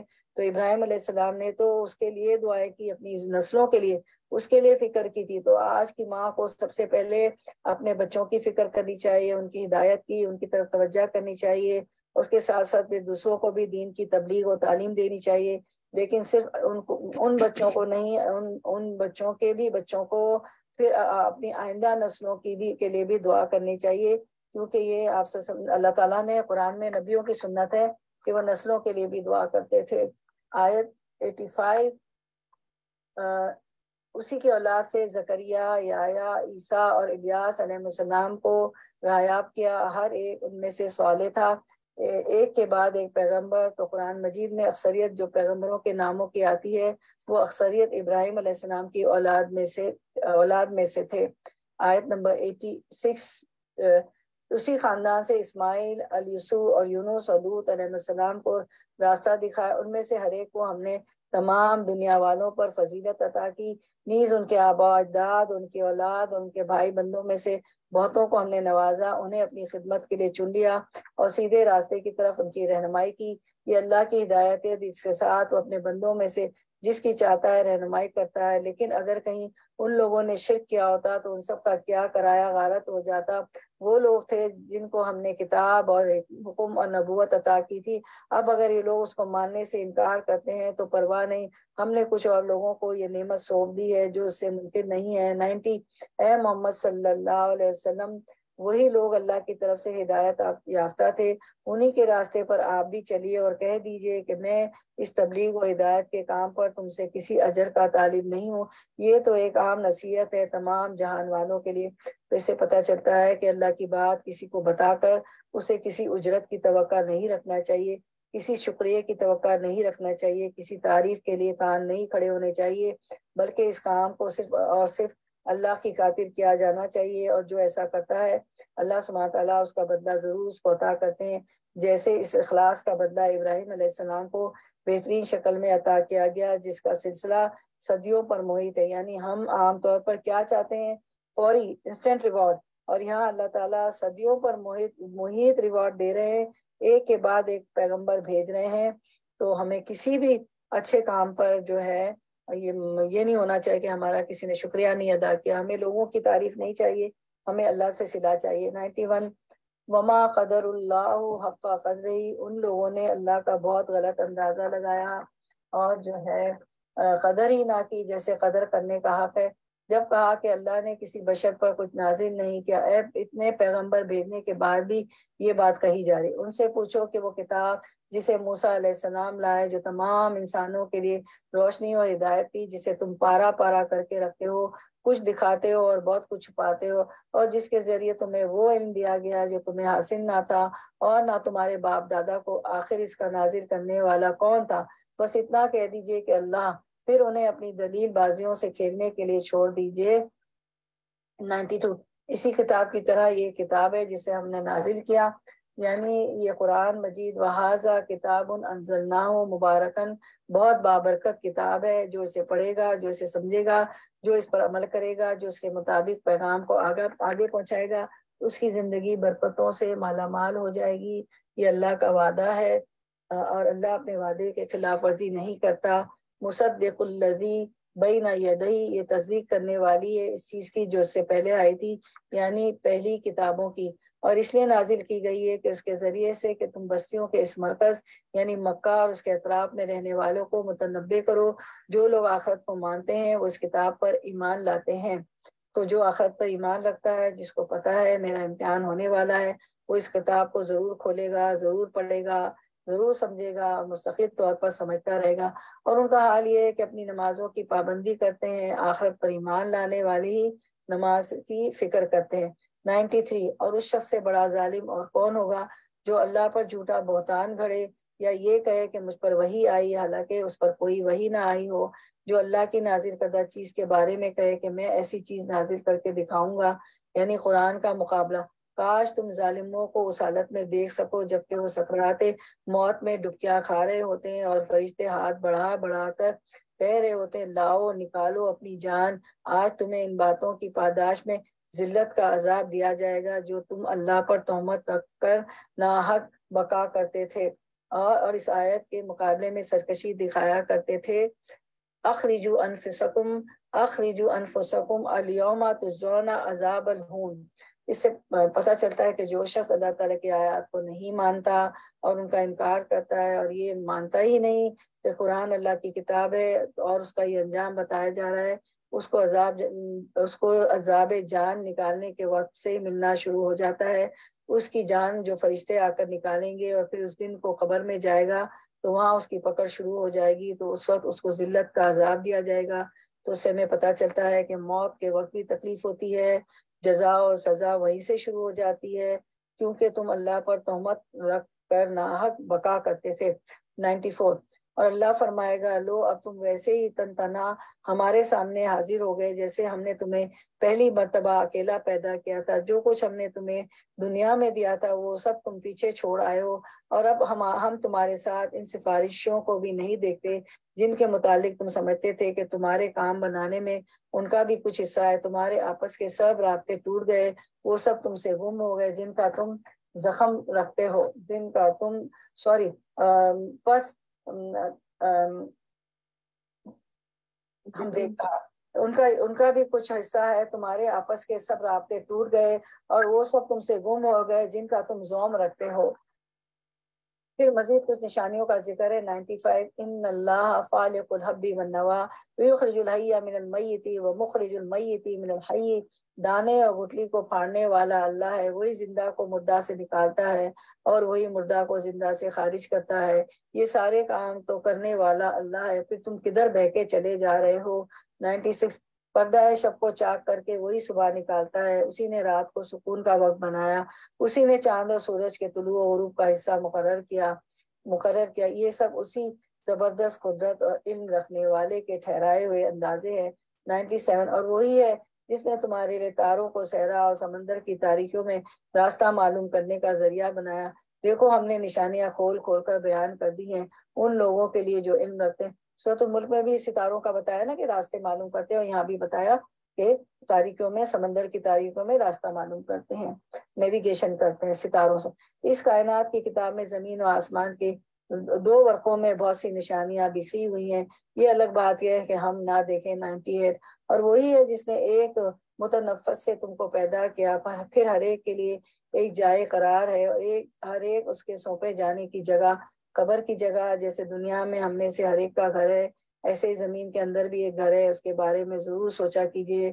وہ سارے لوگ جو پچھلے سال زندہ تھے لیکن اس سال موجود نہیں ہیں، ہم ان کو رمضان میں بھی نہیں پائیں گے، ابھی بھی نہیں پا رہے ہیں، اس سے پہلے ہی دنیا سے چلے گئے، اللہ نے ہمیں رمضان دیا ہے، رمضان قریب آ رہا ہے، ہم پہ عصایہ فغن ہونے والا ہے، تو ہم اس کے ساتھ اچھا معاملہ کریں، کہ شکر گزاری اور قدردانی کریں، اچھی عبادات کریں، قرآن کو بہت زیادہ پڑھیں، سمجھیں، دورہ قرآن کی ریکارڈنگ بھی سنیں، کیونکہ ایک دن ہم نے وہیں جانا ہے، پھر رمضان آتے رہیں گے، جاتے رہیں گے، لیکن ہم کچھ نہ کر سکیں گے، تو جو کچھ کر سکتے ہیں ابھی کر لیں، اس رمضان میں کر لیں، اور اس وقت زمین کی پیٹ پہ ہیں، جو کچھ ہے کر سکتے ہیں کر لیں، زمین کے پیٹ کے اندر عالم برزخ میں قبر کے اندر کچھ نہیں کر سکیں گے۔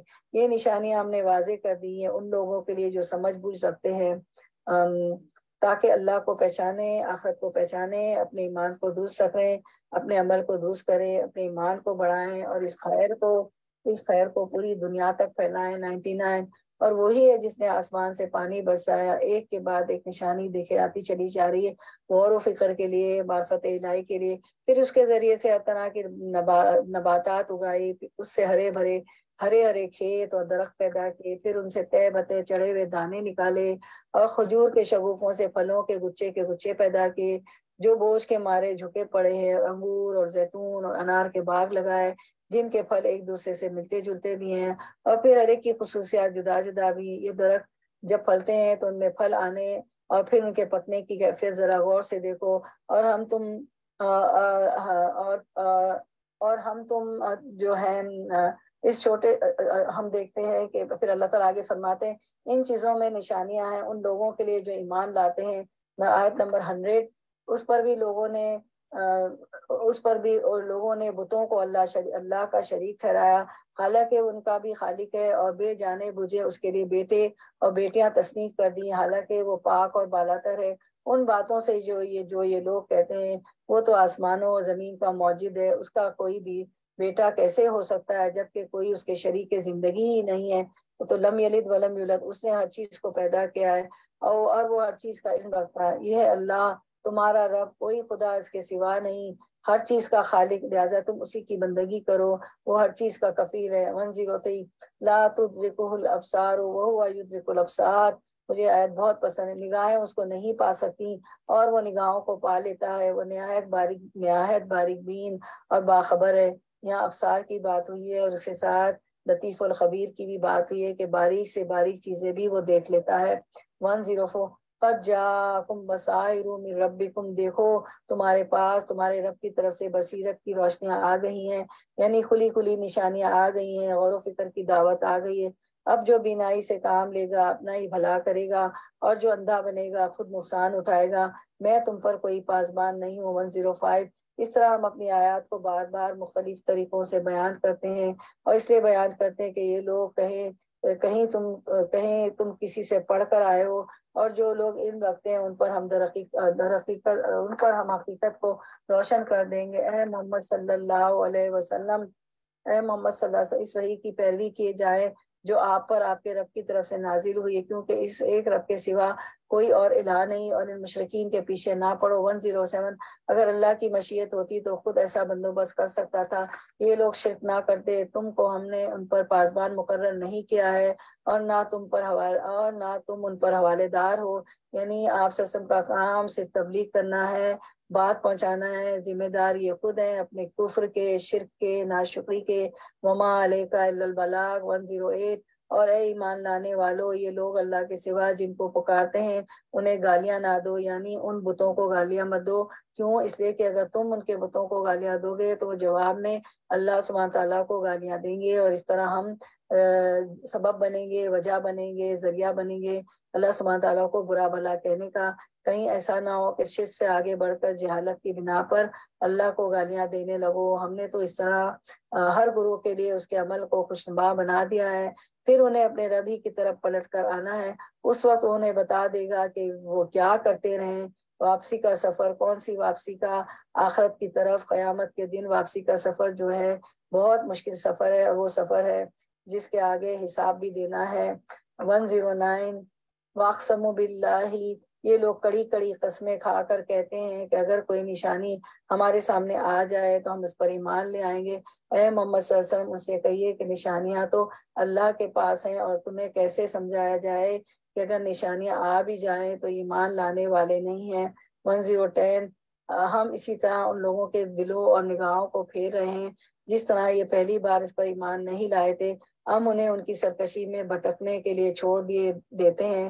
تو اس سے پتہ چلتا ہے کہ جو شخص ہدایت آنے کے بعد اس کو جان بوجھ کر ٹھکرا دے اور ایمان نہیں لائے، پھر اللہ تعالیٰ اس کا دل ٹیڑھا کر دیتے ہیں اور پھر اس کو ہدایت نصیب نہیں ہوتی۔ اللہ تعالیٰ ہمیں اس سے محفوظ رکھے۔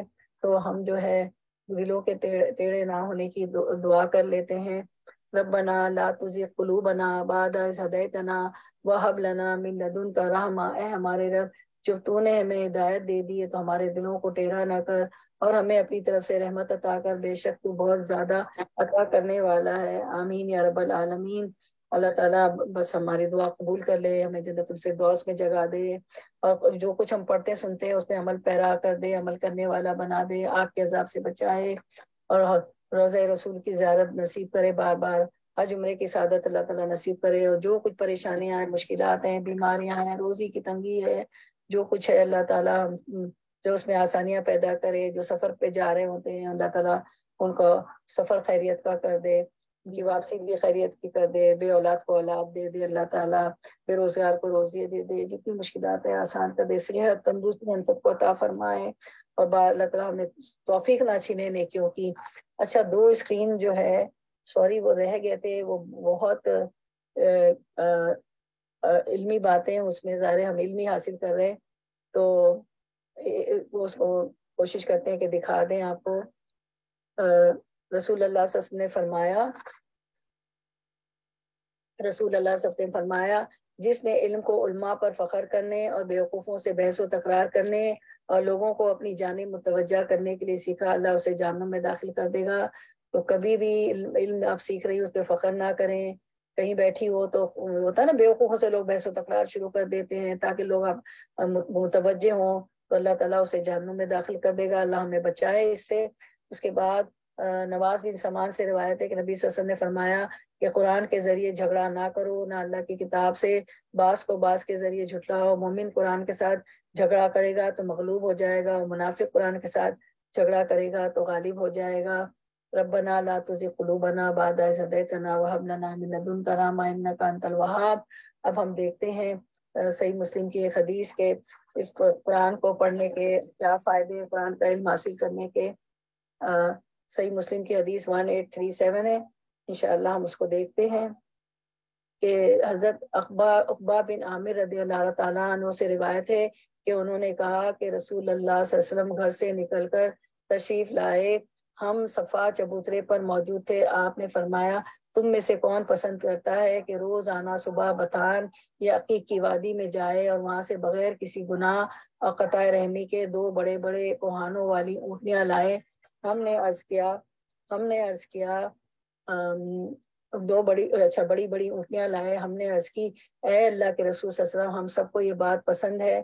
آپ نے صلی اللہ علیہ وسلم نے فرمایا پھر تم میں سے صبح کوئی شخص مسجد میں کیوں نہیں جاتا کہ وہ اللہ کی کتاب کی 2 آیتیں سیکھے یا ان کی قرات کرے تو یہ اس کے لیے 2 اونٹوں کے حصول سے بہتر ہے, اور یہ 3 آیات 3 اونٹیوں سے بہتر ہے.